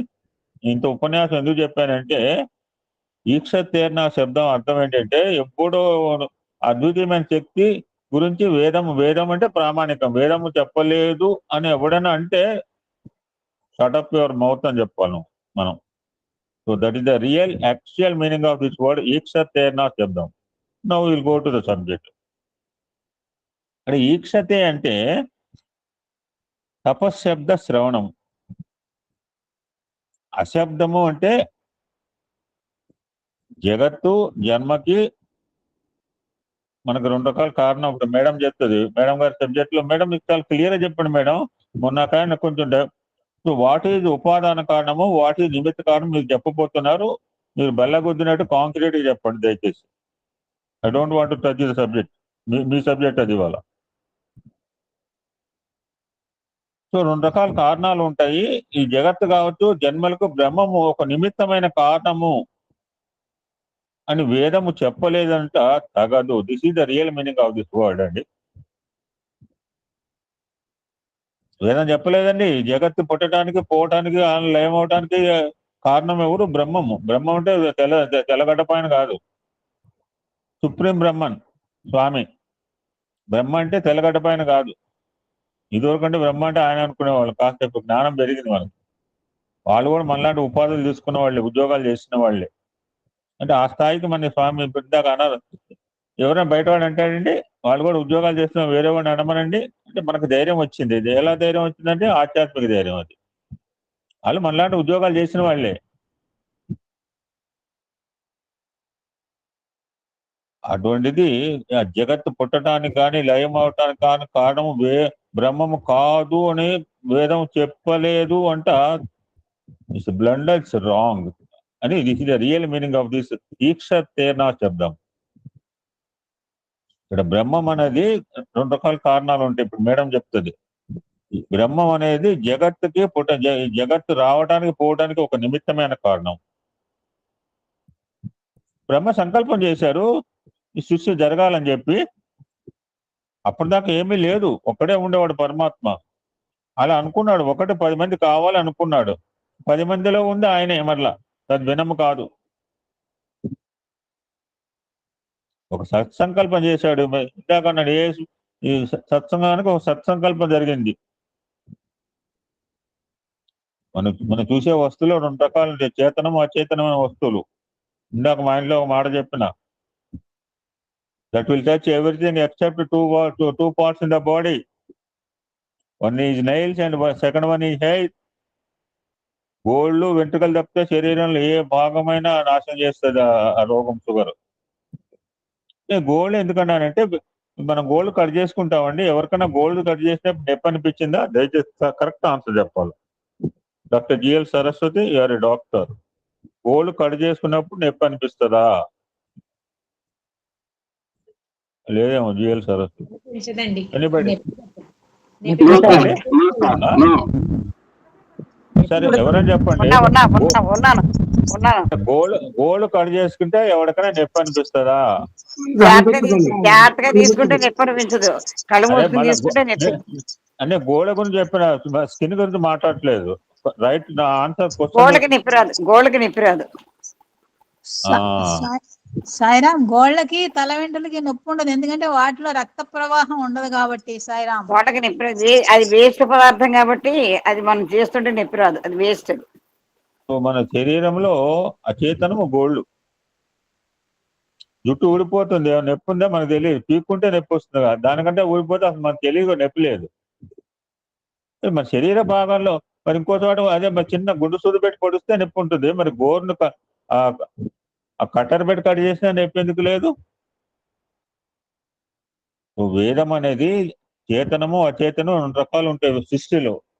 2 కూడా ఆయన పదార్థాలే, మళ్ళీ వేరు కాదు. మళ్ళీ మాట్లాడితే ఈ వేదం అనేది అచేతనం గురించి చెప్పలేదని చెప్తుంది, చేతనా వస్తువుల గురించి చెప్పింది. ఈ జగత్ బ్రహ్మం అంటే బ్రహ్మం జ్ఞాన స్వరూపుడు అంటే బియ్యం, మనం అంటే వడ్లు. నిన్న బాగా చెప్పింది వేదం. దేవుడే ఆ పై పొరతో ఉన్నాడు జీవుడుగా. ఆ పై పొర తీసుకుంటే వడ్ల గింజ బియ్యం అయినట్టుగా జీవుడే దేవుడే. దేవుడు వేరు కాదు. ప్లీజ్ అడ్మిట్ సార్, ఎవరో జాయిన్ అవుతున్నారు. సో జ్ఞానస్వరూపుడైన బ్రహ్మమే జగత్ కారణము కానీ అచేతనము కాదు. ఆ బ్రహ్మ పదార్థం అచేతనము కాదు, చేతనా స్వరూపుడైన.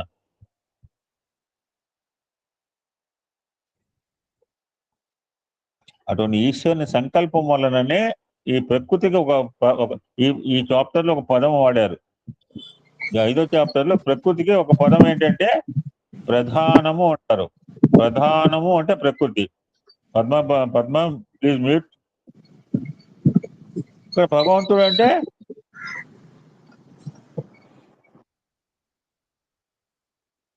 భగవంతుడు అంటే సాక్షిభూతుడు. మళ్ళా ఆయనకేం సంబంధం లేదు.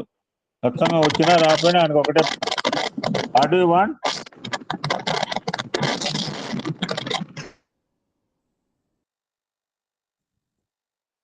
ఈ భగవంతుడు అంటే ఇక్కడ సాక్షి స్వరూపుడు. ఆయనే సృష్టి చేశాడు, ఆయనే ప్రకృతిని కూడా క్రియేట్ చేశాడు. ప్రకృతి తద్భిన్నం కాదు.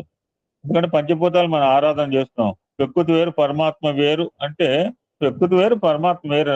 లాజికల్ గా మాట్లాడితే మన దృష్టి పరమాత్మ మీద ఉండాలి కానీ ప్రకృతిలో ఇరుక్కోకూడదు. ప్రకృతి ఆనందాలతో మునిగిపోతే బ్యూటిఫుల్ స్టోరీ ఏంటండి, 10th క్లాస్ లోనండి. Temple bells. ఒక అద్భుతమైన మిలిటరీ ఒక సైనికుడు, ఒక ఇంపార్టెంట్ మెసేజ్ సైనికుడు వేరే చోట తీసుకెళ్తుంటే, ఆ రోజులో ఈ 2 వీలర్ 4 వీలర్లు ఏరోప్లేన్ లేక గుర్రాల మీద పోతుంటే, నేను ఒక శాస్త్రం రాశాను. ఏదో శాస్త్రం, పువ్వు రేకుల మీద ఆ పువ్వు ఎంత ఉంటుంది, పువ్వు రేకుల మీద ఈ ప్రేమ మెసేజెస్ పంపించే తెలిపే ఒక శాస్త్రం కూడా ఉందిట. నేను మీకు పెట్టాను, చదువుకోండి. రకరకాల శాస్త్రాలు. ఆ శాస్త్రాలు ఎవడు ఋషులు ఏం చెప్పినా చదువుకొని నేను సాయంత్రం పెట్టాను. అందులో ఈ శాస్త్రం పూరేకుల మీద తన యొక్క లవ్ మెసేజ్ తెలిపే ఒక శాస్త్రం కూడా ఉందిట. సో అతను వెళ్తున్నాడు, మంచి ప్రకృతిగా చూస్తున్నాడు. సిపాయి అక్కడేమో సాయంత్రంలోగా ఈ కవర్ ఇవ్వని మెసేజ్ అందించాలి. దాన్ని బట్టి అక్కడ మిలిటరీ యాక్షన్ ఉంటుంది. ఆ గుర్రం చూస్తోంది, బాగానే గుర్రం కూడా ప్రకృతి చూస్తోంది. అంటే వీడు ప్రకృతిలో మయమర్చిపోయాడు. వీడు ఎంతసేపటికి ఇంకా ప్రయాణం చేయాలి కనుక అప్పుడు గుర్రం ఒక సకిలిస్తుంది. ఆడు బుర్రున్నోడు కనుక ఆ గుర్రం సకిలించేటప్పటికి, ఓహో గుర్రం నాకు లెసన్ చెప్పింది. నేను ఆంజనేయ స్వామి ఆ యొక్క సీతాదేవిని కనుక్కున్న మధ్యలో ఎక్కడ ఆగలేదు. ఎందుకంటే he don't want stop middle. So సాక్షి అయిన ఈశ్వరుని వల్లనే ఈ యొక్క ప్రకృతి. సో బ్రహ్మము అంటే 2 రకాల బ్రహ్మ ఉంటాయి. నిర్గుణ బ్రహ్మము, సగుణ బ్రహ్మము. కొంతమంది మన లాంటి వాళ్ళు విగ్రహ పూజ చేస్తారు, ఎన్ని రోజులు ఇక్కడ ఉంటారు, 2 LKG అంటాడు. అంతే అనుకోండి, మనం LKGలోనే ఉన్నాం అనుకోండి. విగ్రహ ఆరాధన వద్దని చెప్పలేదు. లేదు, సుప్రీం బీయింగ్ ధ్యానం చేసేవాళ్ళు ఆ స్థాయిలో అది చేసుకోవచ్చు, సగుణ బ్రహ్మం.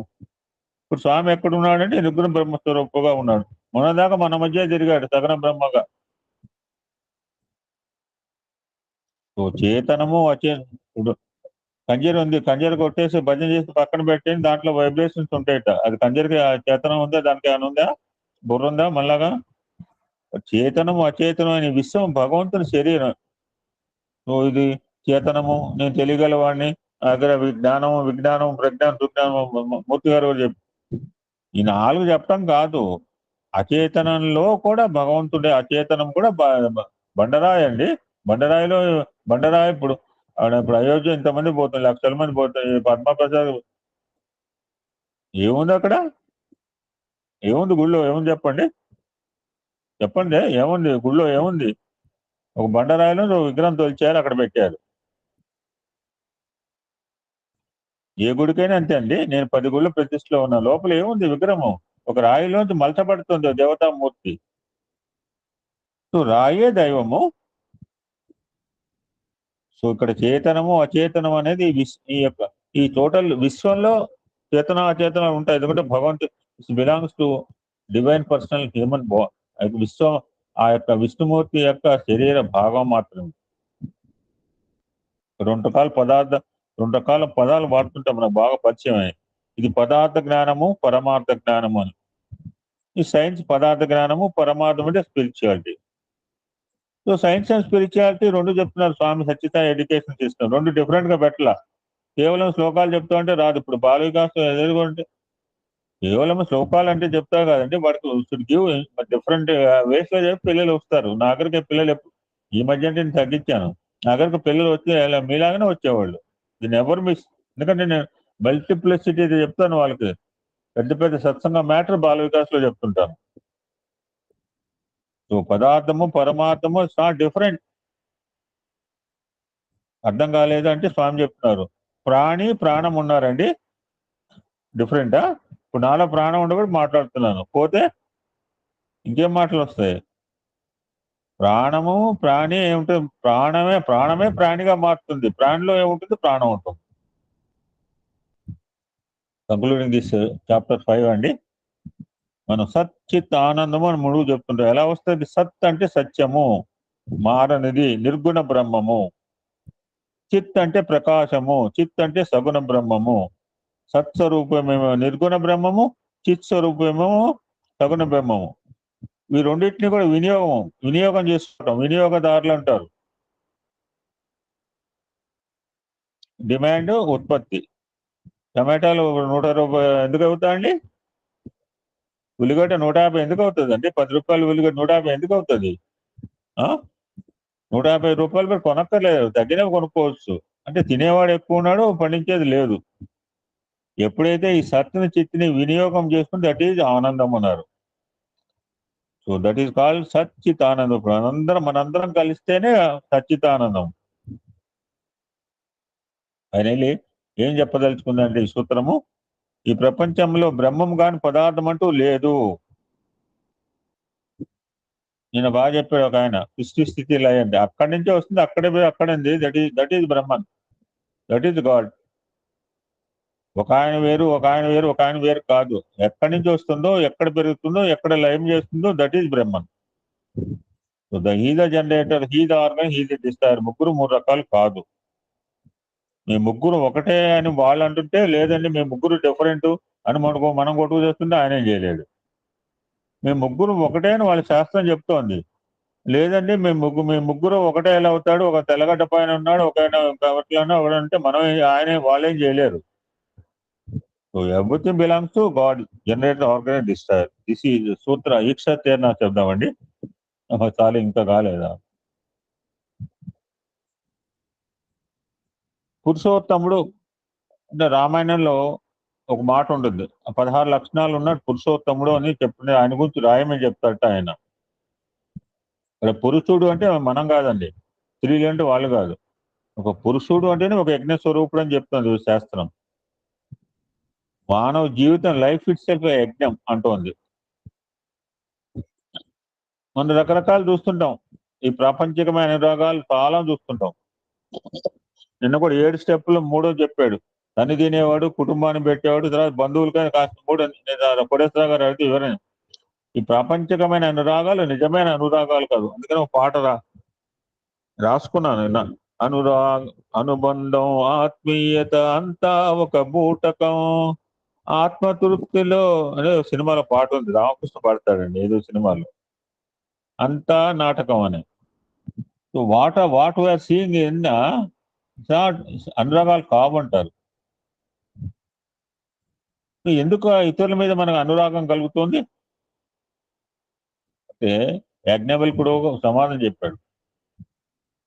ఇట్స్ నాట్ బాడీ అనురాగము, ఇట్స్ నాట్ మైండ్ అనురాగము, ఇట్స్ నాట్ బుద్ధి అనురాగము. బాడీ అంటే ఎలా ఉంటుందో ఇప్పుడు నెక్స్ట్ చాప్టర్ లో చూద్దాం, మైండ్ పోయింటే ఎలా ఉంటుందో చూద్దాము, బుద్ధి. ఈ అనురాగానికి కారణము ఆత్మానురాగమే అని యాజ్ఞవల్కుడు ఈ సూత్రంలో చెప్పడం జరిగింది. ఈ మానవ శరీరముకి ఆత్మకు ఆలంబనము. మరి ఎట్లా కనపడుతుందంటే శరీరం ఉంటే కనపడుతుంది, ఆత్మ కనపడలేదంటే ఆత్మ శరీరం ద్వారా కనపడుతుంది. లోపల ఉంటుంది, అదేం చేయదు, బట్ అది హౌ ఇట్ రిఫ్లెక్ట్ అంటే త్రూ బాడీ. అందుకని శరీరం గౌతమ బుద్ధుడు చెప్పాడు, అయ్యో ఇన్ని రోజులు చెప్పాడు వాడు ఎవడో, నువ్వు శరీరాన్ని సృష్టించుకో నీకు జ్ఞానం దొరుకుతుంది, ఉదయిస్తుంది అన్నాను.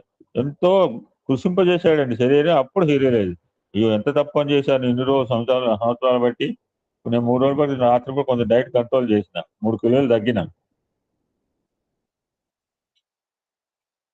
శరీరం లేకపోతే ఆత్మతత్వం అందుకోలేమండి. అటువంటి అశరీరత్వమే బ్రహ్మ, అదే ఆత్మ. రూపంగా ఉంటే ఒకటి, రూపం లేకపోతే ఒకళ్ళు ఉంటే ఒకటి, పక్కన కూర్చుంటే ఒకటి. అటువంటి సర్వ చైతన్యమే బ్రహ్మతత్వము, అదే నువ్వు. ఐఆమ్ యు, నేనే. ఇందాక అమ్మాయి చెప్పింది, ప్రజ్ఞానమే బ్రహ్మ, ప్రజ్ఞానమే లోక. ఈ ప్రపంచం అంతా ప్రజ్ఞ యొక్క చైతన్యమే అని 5వ సూత్రం చెప్పిందండి. నౌ విల్ గో టు 6వ సూత్రం. ఇది కూడా దానికి రిలేటెడే. గౌణశ్చేనాత్మ శబ్దాత్, ఇందులో కూడా నకారం ఉంది, నా అంటే కాదు. ఇక్కడ గౌణము అంటే not important, important non important. మన క్వశ్చన్ లో మన పూర్వకాలం టిప్పులు పెట్టుకున్నాడు. ఇంపార్టెంట్ గౌణము అంటే అముఖ్యము. అటువంటి బ్రహ్మతత్వము గుణ సంబంధమైంది, ప్రాకృతికము అంటే ఖచ్చితంగా కాదంటుంది. భగవంతుడు గుణాల్లో ఉన్నాడా అంటే త్రిగుణాతీతుడు అత్రి మహర్షి గురించి చెప్పుకున్నాం. భగవంతుడు గుణాల్లో ఉన్నాడా అంటే గుణాలు ఉంటాడు, ఆయనకు అందించుకోడు. అటాచ్మెంట్ మొత్తగా చెప్పారు, అటాచ్మెంట్ ఉంటుంది బట్ డిటాచ్మెంట్. ఇందాక ఈక్షణ అంటే మనం చెప్పుకున్నాం. ఇక్కడ ఈక్షణ అంటే శ్రవణము. ఏం శ్రవణము? మంచి విషయాలు శ్రవణం. సో మనకు తెలుసు ఆత్మ ఈజ్ రిఫ్లెక్టింగ్. నిన్న కూడా ఎవరో పోతే అందరూ చాలా మంది ఆర్ఐపి పెట్టారు. అంటే వాళ్ళు తెలియ, మనం పెట్టట్లేదు, ఆర్ఐపీలు మానేస్తున్నాం. ఆత్మ ఆల్వేస్ రెస్ట్ ఇన్ పీసే. రెస్ట్ ఇన్ పీస్ లేని ఈ బాడీ మాత్రమే. అటువంటి శాస్త్రాలు, వేదాలు ఏం చెప్తున్నాయంటే సర్వానికి ఆధారభూతమైన ఆత్మతత్వమే. ఆత్మయే రిఫ్లెక్ట్ అవుతోంది, ఆత్మయే చూస్తోంది. సంకల్పించేది ఆత్మ, తద్భిన్నము కాదు అని ఈ సూత్రంలో కొంత నొక్కి ఒక్కని చెప్తున్నారు స్వామి. సద్వస్తు అన్న మాట విన్నాం. మనం చూసే ప్రపంచం అంతా దృశ్య గోచరం, అంటే మారుతూ ఉంటాయి. Passing clouds. పాసింగ్ క్లౌడ్స్ అనేంత మాత్రం జగత్తు నమ్మకూడదా అంటే నమ్మాల్సింది. ఎందుకంటే జగత్తు కూడా ఆ పరమాత్మ సృష్టి.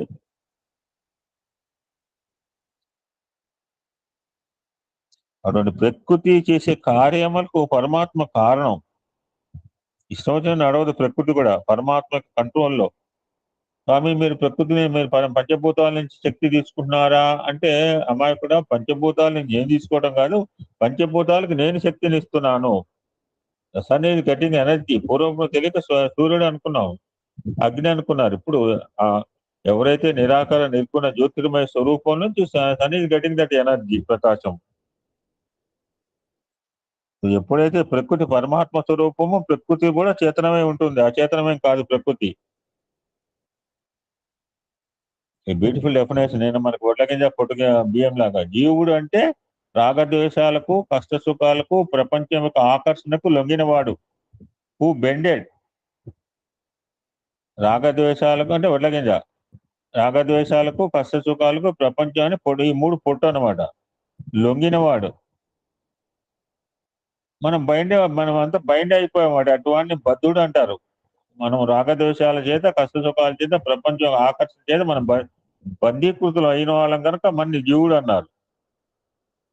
మరి మన ఎయిమ్ ఏంటి, మన గోల్ ఏంటి తెలుసుకోవడానికి సత్యసాయి ఆర్గనైజేషన్ అంటే చాలా మూర్తి గారు ఎంత అద్భుతంగా చూడండి. సో ఆర్గనైజేషన్ తప్పు మాట్లాడకూడదండి. సమితి అంటే కూడా ఎంత అద్భుతంగా చెప్పాడండి. ఇట్స్ నాట్ ఆర్గనైజేషన్, ఇది సమితి. సమితి is not actual word for organisation. సమితి ఈక్వల్ మైండ్. ఇప్పుడు అంతా ఇక్కడ ఉన్న ఏఎస్బీలో అంతా ఇది సమితి. మనందరూ కూడా ఒకటే దృష్టి. ఆ పరమాత్మను ఎలాగ సాధన ఇంకా ముందుకు పోవాలని అందరికీ ఇదే తప్పన. మనందరి యొక్క మనోభావాలు ఒకటే, ఈక్వల్, ఒకటే ఎయిమ్ ఉంది, ఒకటే గోల్. ఆ పరమాత్మకి ఎలా దగ్గర కావాలి, ఎలాగ సేవలు చేసుకోవాలి. జన్మ చరిత్ర. This is only motto of all our members. ఇక్కడ ఉన్న 60 కావచ్చు, మన గ్రూప్ లో ఉన్న 600 మంది కావచ్చు. ప్రతి జీవికి మోక్షం అవసరము. మరి మోక్షం కావాలంటే ప్రకృతిని ఆశ్రయించరాదు. మళ్ళా మెలుగు పెట్టాడు, ప్రకృతిలో ఉండమంటాడు, దాన్ని ఆశ్రయించరాదు. ఆ ప్రకృతి మూలం ఏంటి? పరమాత్మ ఆశ్రయించాలి. అటువంటి ఆత్మను కానీ ఆశ్రయిస్తే దుఃఖం పోయి ఆనందం కలుగుతుంది.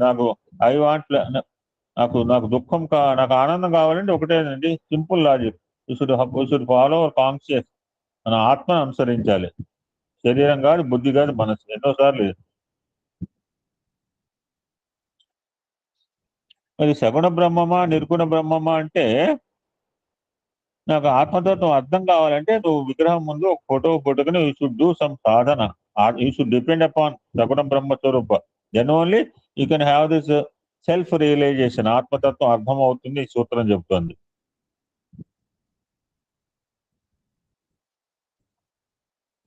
బ్రహ్మ విద్య అంటుంటాం చాలా మంది. బ్రహ్మ విద్య అంటే సింపుల్, ఒక అద్భుతమైన డెఫినేషన్ చెప్పింది ఈ సూత్రం. ఏ ఫ్యాంటాస్టిక్ డెఫినేషన్ ఫర్ బ్రహ్మ విద్య. ఆత్మ పదార్థమే బ్రహ్మ పదార్థమని అనుభవపూర్వకంగా తెలుసుకుంటే బ్రహ్మ విద్య. ఎందుకు కష్టమేం లేదు సార్. ఆత్మ పదార్థమే అంటే మనము, స్వామి. ఇక్కడ ఆత్మ పదార్థం అంటే మనము, వ్యష్టి సమిష్టి. బ్రహ్మ పదార్థం అంటే స్వామి. ఆత్మ పదార్థమే బ్రహ్మ పదార్థం అని అనుభవం, ఎక్స్పీరియన్స్, నాలెడ్జ్.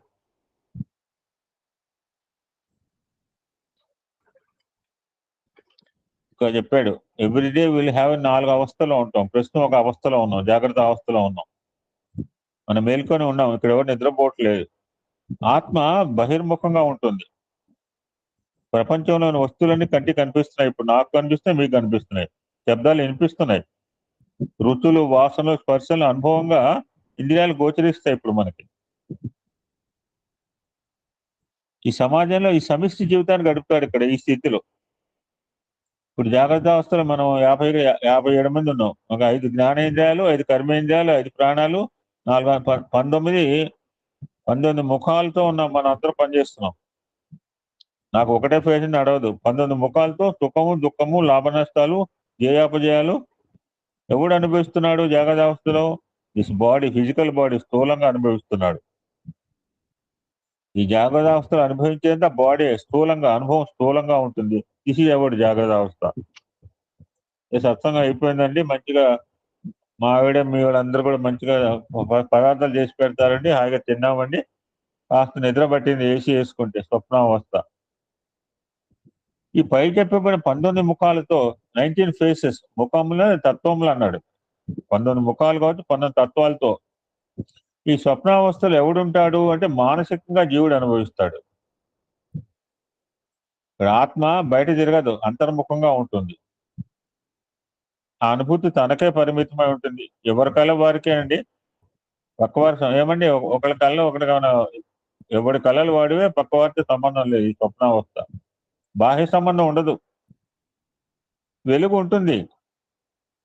ఇక్కడ అతన్ని తైజస్సుడు, ఆ వెలుగును తైజస్సుడు అని పేరు పెట్టారు. ఎవరు చేస్తారు ఇదంటే మనసే చేస్తుంది. మనం డ్రీమ్ గురించి మాట్లాడుకున్నాం, మీ కళల గురించి కూడా చెప్పారు. అంటే జీవికి స్థూల అనుభవం, జాగ్రత్త సూక్ష్మ అనుభవం వస్తుంది. ఆ జాగ్రత్త అవస్థలేమో ఫిజికల్ బాడీ, ఈ సూక్ష్మ ఇక్కడ ఏమో స్వప్నావస్థలేనేమో స్వప్నం. ఇది సెకండ్ దశ అండి. కాస్త బాగా డీప్ స్లీప్ లో పోయిన వాళ్ళకి సుషుప్త అవస్థ, మంచిగా హాయిగా నిద్రపోయే వాళ్ళు ఉండొచ్చు మీలో. నాకు థర్డ్ స్టేజే దొరకదు. ఇది గాఢ నిద్ర అవస్థ. ఇందులో కళలు కనిపించవు. అన్ని అవయవాలు వాటి గుణములు మనసులో లీనమై ఉంటాయి. మనసు అజ్ఞానంతో వృత్తి రహితంగా ఉంటుంది. ఇక్కడ అనుభూతి ప్రజ్ఞారూపంగా ఉంటుంది. ఇక్కడ వ్యష్టి కానీ సమిష్టి కానీ ఉండడు. ఆత్మతో పరమానందం అనుభవిస్తాడు. ఇది సుప్రీం స్టేటా అంటే కావడానికి కుదరదండి. ఎందుకంటే దీని మించిన ఏం లేదా అంటే, సుషుప్త అవస్థ తర్వాత ఏం లేదంటే ఉందండి. ఎందుకంటే ఇక్కడ రీజన్ కూడా చెప్తున్నాడు. ఇక్కడ పరమానందంతో చెప్పలేము ఆనందం, ఆత్మానందం. చెప్పమంటే చెప్పలేము, స్ఫురణకు రాదు. ఇప్పుడు కళ గురించి చెప్పగలం. ఈ సుషుప్త అవస్థలో ఏం పొందామంటే చెప్పలేము. మీరు ఎంజాయ్ ద బ్యూటీ, ఆత్మతోనే పరమానందం అనుభవిస్తాడట. కానీ ఏం పొందామంటే చెప్పలేము. కళ అంటే చెప్పగలం, ఎనలైజ్ చేసుకుని మర్చిపోయి ఇందాక ఎవరో చెప్పారు, సార్ కూడా చెప్పారు అట్లా.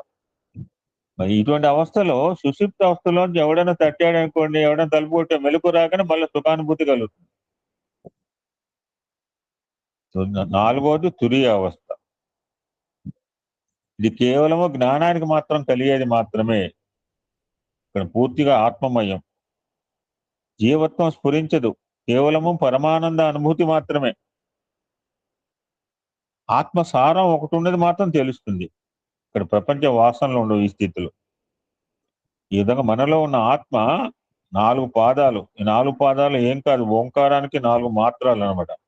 ఓంకారం 4 రకాలుగా ఉండేది. ఏంటండి 4 రకాలు ఓంకారం? ఆ మా అధిగత మాత్రలు సార్. ఇంకోటి కూడా చెప్పుకోవచ్చు.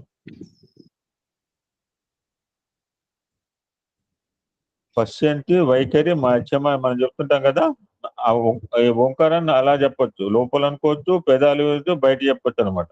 సో 4 పాదాలు, 4 వేదాలు. ఈ ప్రణవం అనేది పరమాత్మ యొక్క పాదాలు అని ఈ సూత్రం చెప్తుందండి. ఫైనల్ గా కంక్లూడ్ చేస్తున్నాను. ఎక్కడుంటాడు ఆత్మ? ఈ 4 అవస్థల్లో 4 ఆత్మ ఉంటాడు. ఆత్మ జాగ్రత్త అవస్థలో, ఇప్పుడు అందరూ జాగ్రత్త అవస్థలో ఉన్నామండి, గుర్తుపెట్టుకోండి. ఇప్పుడు ఎక్కడున్నాడు ఆత్మ అంటే నేత్రాల్లో ఉన్నట్ట. దీని తర్వాత స్వప్నావస్థలోకి వెళ్ళామంటే మనసులో ఉంటాడట. ఆ సుషుప్తులు ఎక్కడ ఉన్నాడంటే హృదయంలో ఉంటాడట. తురియావస్థలు అంతా తానే ఉంటుంది. ఆత్మ అంతా తానే ఉంటుంది, కానీ ఇప్పుడు జాగ్రత్త అవస్థలు కళ్ళలో మాత్రమే ఉంటుంది. సో దట్స్ వై ఫైనల్లీ ఆత్మ అన్ని అవస్థలలో, అన్ని స్థానంలో, క్రియల్లో ఉన్నది. అంతా ఆత్మే. ఆత్మ అంతా అని సమన్వయం చేస్తుంది, కోఆర్డినేషన్. సో ఫైనల్ గా ఈ సూత్రం చెప్తుందంటే, ఈ జగత్ అంతా పూర్ణమే కాదు, పూర్ణం, టోటాలిటీ పూర్ణం, అంతేగాని నాట్ శూన్యం, నాట్ ఎంప్టీ. ఓం శ్రీ సాయిరాం. ఓం శాంతి శాంతి శాంతి.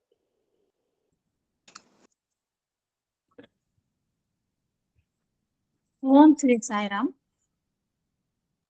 మన గురువు గారు చాలా చక్కగా 2 అధ్యాయాలను కూడా, 2 సూత్రాలను కూడా చాలా అర్థమయ్యేది చెప్పారు. ఏక్షణైతే నా శబ్దం ఒకటిను, గౌణశ్చేనాత్మ శబ్దాత్ అని చెబుతూ చివరికి అంతా ఆత్మే. అది మన కంక్లూజన్ అన్నమాట. ఆత్మ లేనిదంటూ ఏమి ఉండదు. సో పరమాత్మలోని భాగమే ఆత్మ. దీన్ని ఇంకొంచెం ఫర్దర్ గా తీసుకెళ్తున్నారు స్వామి, ఇంకొంచెం మనకు అర్థం చేయడానికి. హేయత్వా వచన అచ్చ ఈ యొక్క సూత్రం పేరు. దీని అర్థం మనకి చివరిలో స్వామి చెప్తారు ఏమిటంటే, మనకి ఇంద్రియాలు ఉంటాయి, బుద్ధి ఉంటుంది. అయితే ఆత్మని లక్ష్యంలో పెట్టుకుని ఇంద్రియాలతో, మనసుతో, బుద్ధితో మనము జగత్తును అనుభవించమని తెలుపుతుంది ఈ సూత్రం చెప్తున్నారు స్వామి. ఇది అంత బహిష్ట నారాయణ ఏకత్వం అంటారు కదా. మనం ఈ ప్రపంచంలో ఉన్నటువంటి బాహ్య ప్రపంచంలోకి జగత్తుకు కూడా, అంటే మనలో ఉన్నటువంటి భావాలకు కూడా అవినాభావ సంబంధం ఉందంటారు. అవి రెండు కూడా ఇండిపెండెంట్ కాదు, స్వతంత్రం కాదు, ఒకదాని మీద ఒకటి ఆధారపడి ఉంటుందన్నమాట. బాహ్య ప్రపంచం లేకపోతే అంతర్జగత్తు మనకి ఏమీ తెలియదు. ఆ బాహ్య ప్రపంచం చూసిన తర్వాతే అంతర్జగత్తు అంటే మన లోపల ఆలోచన విధాన సరళి అనేది జరిగేది బాహ్య ప్రపంచాన్ని చూడటం వలనే. కొన్ని చూడకపోయినా కానీ దానికి సంబంధిత వస్తువులు మనకి కనిపిస్తూ ఉంటాయి స్వప్నంలో, ఇందాక మన గురువు గారు చెప్పినట్లుగా. కాబట్టి ఈ సూత్రం ఏం చెప్తుందంటే, మన ఆత్మని దృష్టిలో మనని పరిపాలించేది అన్నిటికన్నా ఉత్తమమైనటువంటి శక్తి ఒకటి ఉన్నది, అదే ఆత్మ అని చెప్తున్నారన్నమాట. ఆ ఆత్మని లక్ష్యములో పెట్టుకుని, ఆత్మను మనం దృష్టిలో పెట్టుకుని, మనకు భగవంతుడిచ్చిన ఇంద్రియాలతో, మనస్సుతో, బుద్ధితో ఈ జగత్తుని సృష్టించారు భగవంతుడు. అయితే మనం సృష్టించుకున్న భగవంతుని యొక్క కరుణ వల్ల ఇవన్నీ సృష్టించబడ్డాయి. వాటిని అనుభవించాలి. కానీ అలాగని చెప్పి విపరీతంగా అనుభవించే ప్రపంచానికే నాశన కారణం కాకూడదన్నమాట అనేటువంటి విషయాన్ని ఈ సూత్రం మనకి స్థూలంగా సూక్ష్మంగా తెలియజేస్తుంది. అయితే ఇక్కడ మనకి ఇందాక మన గురుగారు చెప్పిన ఉపాదాన కారణం, నిమిత్త కారణం, రెండు కారణాలు ఉన్నాయి. ఆ కారణాల గురించి కూడా ఈ సూత్రం మనకు చాలా చక్కగా విశదీకరిస్తుంది. ఏది కారణము, ఏది నిమిత్త కారణము, ఉపాదాన కారణం ఏమిటి, నిమిత్త కారణం ఏమిటి. ఇప్పుడు చూడండి, మనం ఏదంటే నేను ఒక నిమిత్త మాత్రుడేనండి, నేనేం చేశాను అంటారు. ఇప్పుడు పెళ్లి సంబంధాలు కుదిర్చారనుకోండి, బాగుంది సంబంధం, మంచి సంబంధం, నేనేమిటండి, నేను నిమిత్త కారణం అంతే. అదేవిధంగా స్వామి దగ్గరికి మనం ఎవరినైనా తీసుకెళ్ళగా, ఎంత మంచి చోటికి తీసుకొచ్చారండి మీరంటే, నేను నిమిత్త మాత్రం అంటాం అనమాట. అంటే ఆ నిమిత్తం అనేది శాస్త్రం కూడా ఈవాడు ఉంటుంది, ఆ కార్యము ఏదో చేస్తుంది, వెళ్ళిపోతుంది అనమాట. కానీ ఉపాదాన కారణం మాత్రం శాశ్వతమైనటువంటి విషయాన్ని మనకి ఈ సూత్రంలో తెలియజేస్తున్నారు. కారణము ఒక్క దానిని తెలుసుకునిన కార్యములన్నింటినీ కూడా తెలుసుకొనవచ్చును. అసలు కార్యము అంటే ఒక అవుట్పుట్ అన్నమాట. ఈ అవుట్పుట్ అనేది ఎట్లా వచ్చింది, దానికి కారణం ఏమిటి అనే దాన్ని మనం తెలుసుకుంటే చేతన వస్తువులను, వాటి యొక్క స్థితిగతులను కూడా మనం తెలుసుకొనవచ్చు అనమాట. ప్రపంచం అంతా కూడా ఒక కార్యం, దానికి కారణం ఏమిటి, ఇందాక చెప్పారు మన గురుగారు, ఎవరో ఒక అద్భుత శక్తి ఉండాలి. ఆ అద్భుత శక్తిని మనం ఏమంటున్నాం, పరమాత్మ అంటున్నాం, భగవంతుడు అంటున్నాం. భగవంతుడు సంకల్పం చేశాడు. స్వామి ఒకసారి చెప్తారు, నాకేమీ తోచక ఈ ప్రపంచాన్ని సృష్టించుకున్నాను అని అంటారు. అంటే ఈ ప్రపంచాన్ని సృష్టికర్త ఎవరు, భగవంతుడు అన్నమాట. ఎందుకు సృష్టించుకున్నాడు, తనకి ఏం తోచగానే స్వామి చెప్పారు, తన యొక్క సంకల్పం అన్నమాట.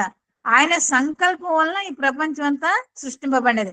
అంటే ఇక్కడ కారణం ఏమిటి, భగవత్ సంకల్పము, కార్యము ఏమిటి, ప్రపంచం అన్నమాట. అదే ఇది కార్యము. ఏ వస్తువు నిర్మాణము కావాలని అన్నను కారణము అవసరము.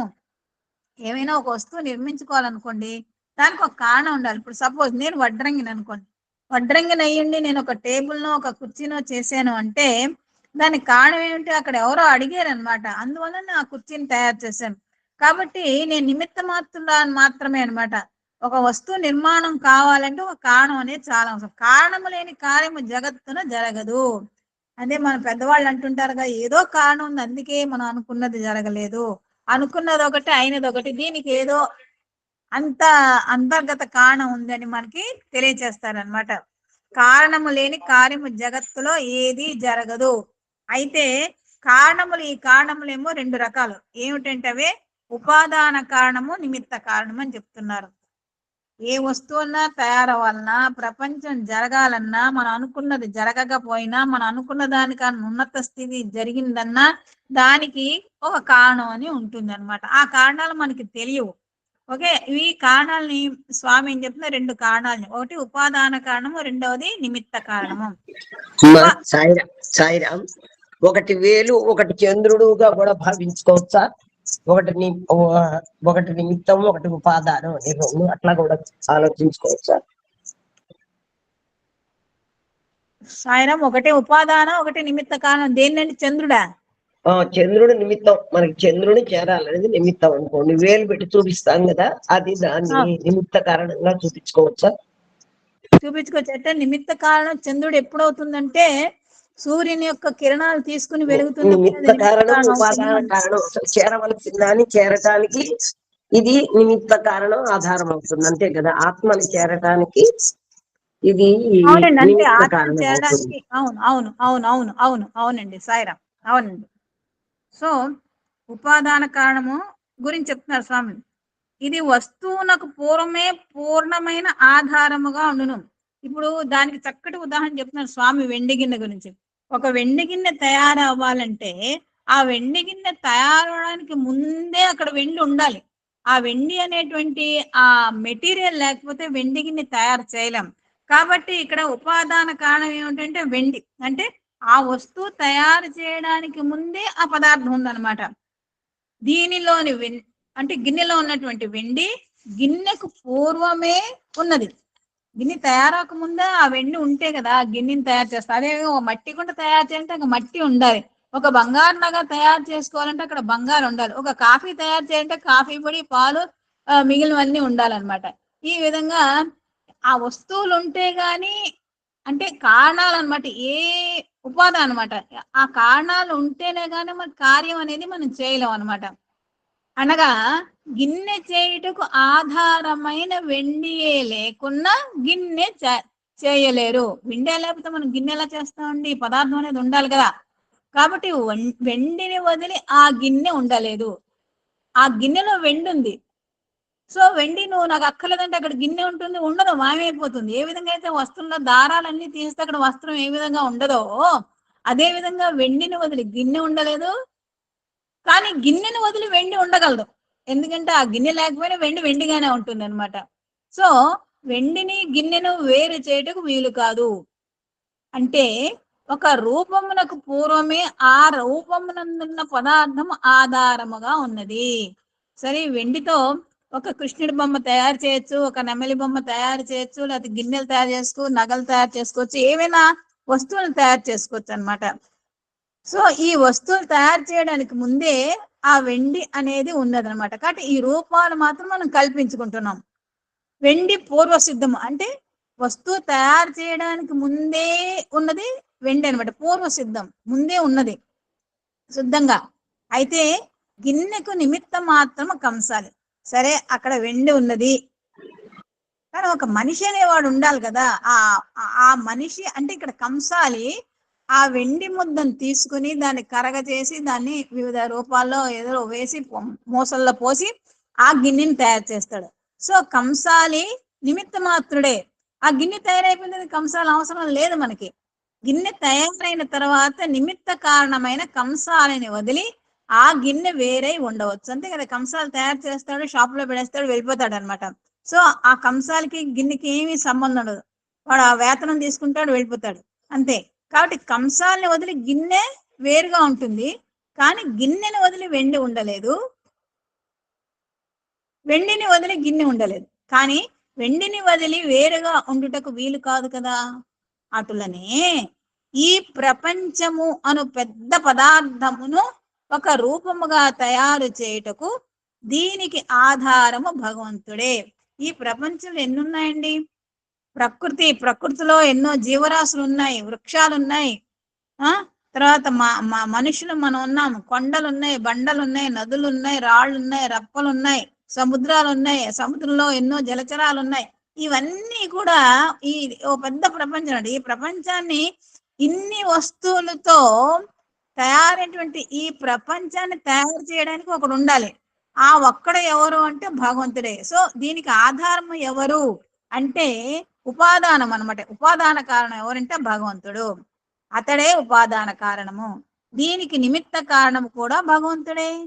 తయారు చేసి వాడు ఒక ఉంటాడు కదా, ఇందాక మన కంసాల నిమిత్త కారణం, నిమిత్త మాత్రం. సో ఇక్కడ మన ప్రపంచము అనేటువంటి పదార్థం ఉండడానికి 2 కారణాలు అవసరం. ఒకటి ఉపాదాన కారణము, రెండవది నిమిత్త కారణం. తయారు చేసేవాడు భగవంతుడే, ఆధారం కూడా భగవంతుడే. కాబట్టి ఈ ప్రపంచానికి ఉన్నటువంటి 2 కారణాలు కూడా ఉపాదాన కారణం, నిమిత్త కారణము కూడా భగవంతుడే. ప్రపంచము అను ఈ భాండములో ఉపాదాన కారణమైనటువంటి భగవంతుడు వ్యాపించి ఉన్నాడు. అంటే ఈ ప్రపంచం అంతా తను తయారు చేశాడు కాబట్టి అణువున కణమున ఎవరున్నారంటే భగవంతుడు ఉన్నారనమాట. భగవంతుడు లేనిది అంటూ ఎక్కడా ఏమీ లేదు. దీనికి స్వామి ఒక కథ చెప్పారు మనకి. బాల వికాసంలో మనం చెప్తూ ఉంటాం.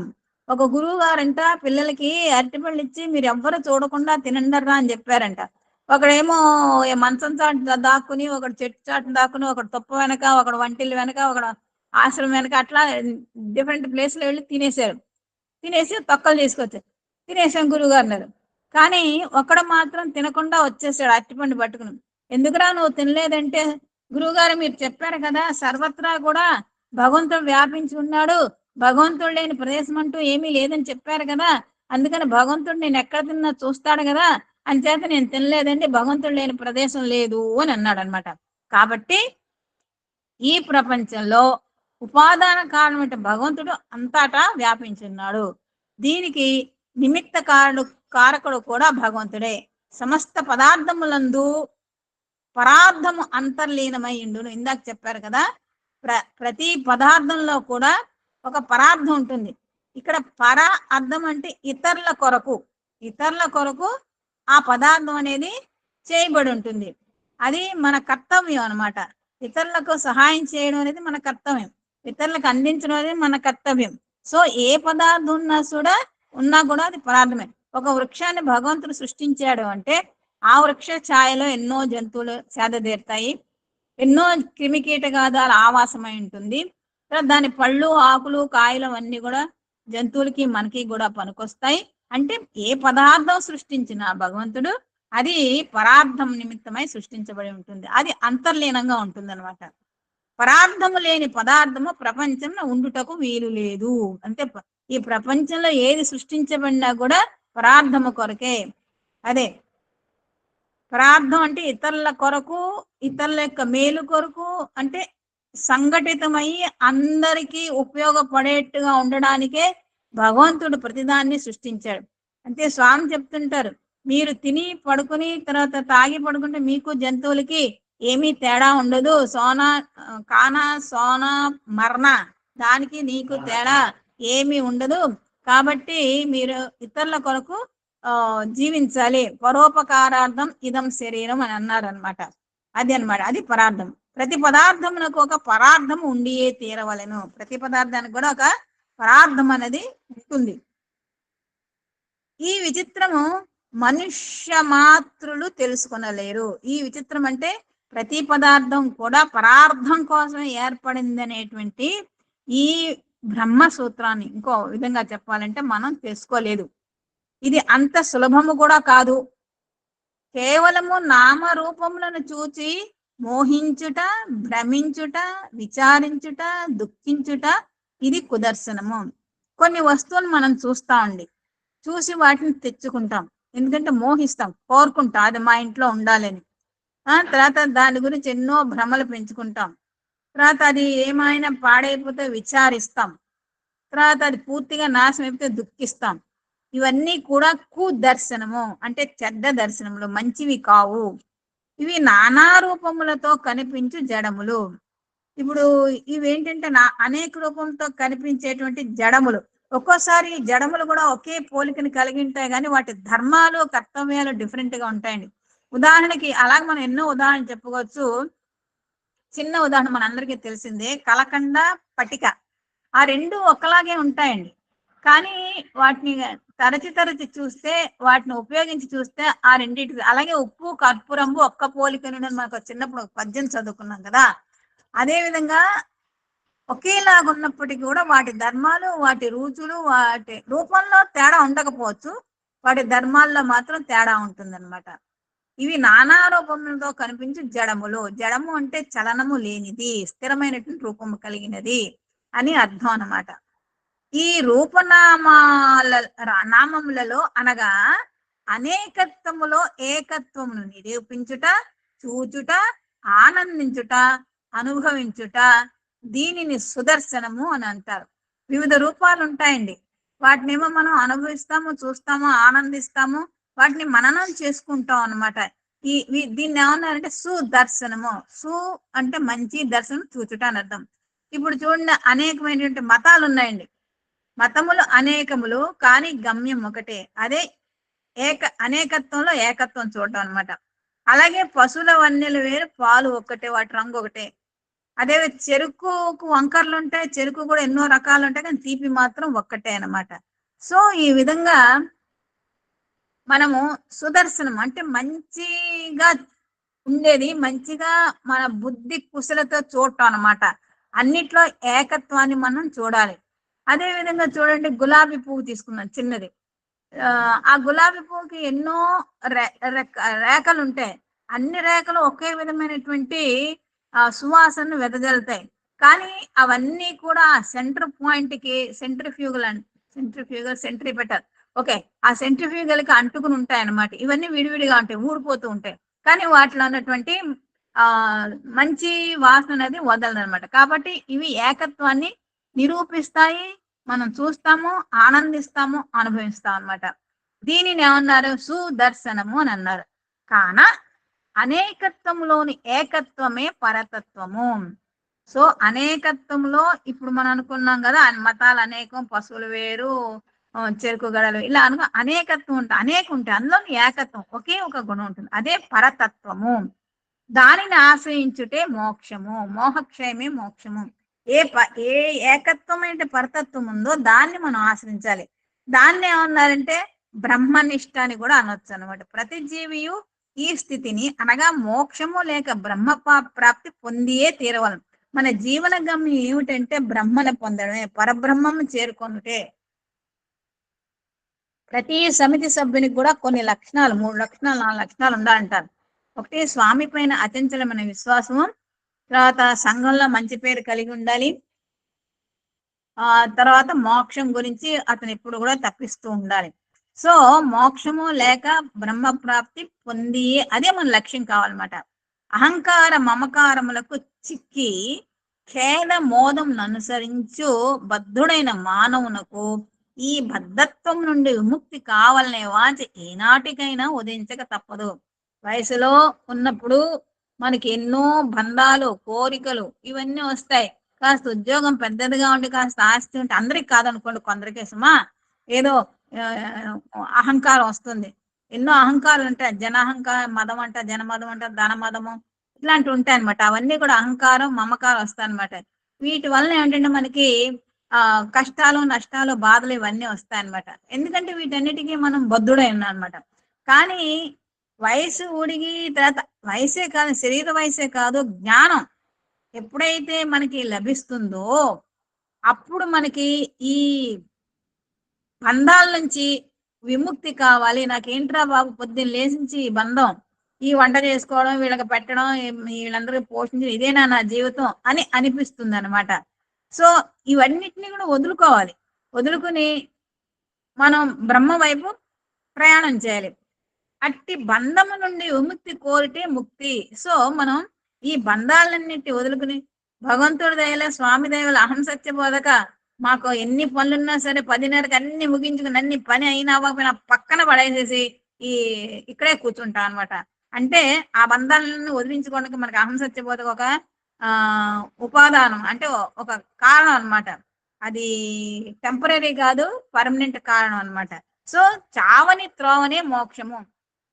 ఈ మోక్షం అనేది చూపించడానికి అది చూడండి, స్వామి చెప్తారు, చావు లేని చదువు చదవవలని అంటారు. చావులంటే ఎల్లప్పుడూ మన మంచి మార్గం చూపించేదే మరణం లేనటువంటి మార్గం. అటువంటి మార్గాన్ని చూపించి ఆ మార్గం ద్వారా ప్రయాణం చేస్తే మనకి మోక్షం వస్తుంది. అంటే మోహము క్షీణించిపోతుంది, క్షయిస్తుంది అనమాట.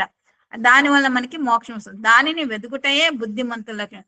సో ఈ మోక్షానికి దారి ఏమిటి? ఏం చేస్తే మనం మోహాన్ని క్షీణింపజేసుకుంటాం? ఏం చేస్తే మన అహంకార మమకారాలు పోతాయి? ఏం చేస్తే మనకి బద్ధత్వం అనేది నశించిపోతుంది అనేటువంటి విషయాలు మనం తెలుసుకోవాలన్నమాట. అయితే మానవుడు ప్రకృతే ప్రధానమని దానిని ఆశ్రయిస్తే ప్రయోజనము లేదు. ఎందుకు? ప్రకృతి పదార్థ స్వరూపము. మనం ప్రకృతిని ప్రధానం, ఇదే జీవన గమ్యం, దీనితోనే మనం ఉంటాం అని దీన్ని పూర్తిగా ఆశ్రయించకూడదు అనమాట. ప్రకృతి మనకి చాలా అవసరమే, అది లేకపోతే మనమే లేము. సో ప్రకృతి పదార్థ స్వరూపము, స్వరూప నిర్మాతను ఆశ్రయించాలి. సరే, ఎవరైతే సృష్టించారో ఈ ప్రకృతిని, ప్రకృతి వల్ల మనం జీవిస్తున్నాము, ప్రకృతిలో నివసిస్తున్నాము, ప్రకృతి వల్ల మనం ఆనందాన్ని పొందుతున్నాం, అన్ని ప్రకృతి వల్ల జరుగుతున్నాయి. అయితే ఈ ప్రకృతి అనేది ఎవరో ఒకరు నిర్మించి ఉండాలి కదా, ఎవరో ఒకరు సృష్టించి ఉండాలి కదా. ఆ సృష్టికర్తని మనం ఎప్పుడూ కూడా మర్చిపోకూడదు. అంతేకాదు ఆయన్ని పట్టుకోవాలన్నమాట. ఏ విధంగా అయితే స్వామి చెప్తారు కదా, చేపలు పట్టేటువంటి వాడు వల వేస్తే దూరంగా ఉండే చేపలన్నీ కూడా వలలో పడతాయి, ఆ వల వేసేవాడి కాళ్ళ దగ్గర ఉండేటువంటి చేపలు మాత్రం రక్షించబడతాయి.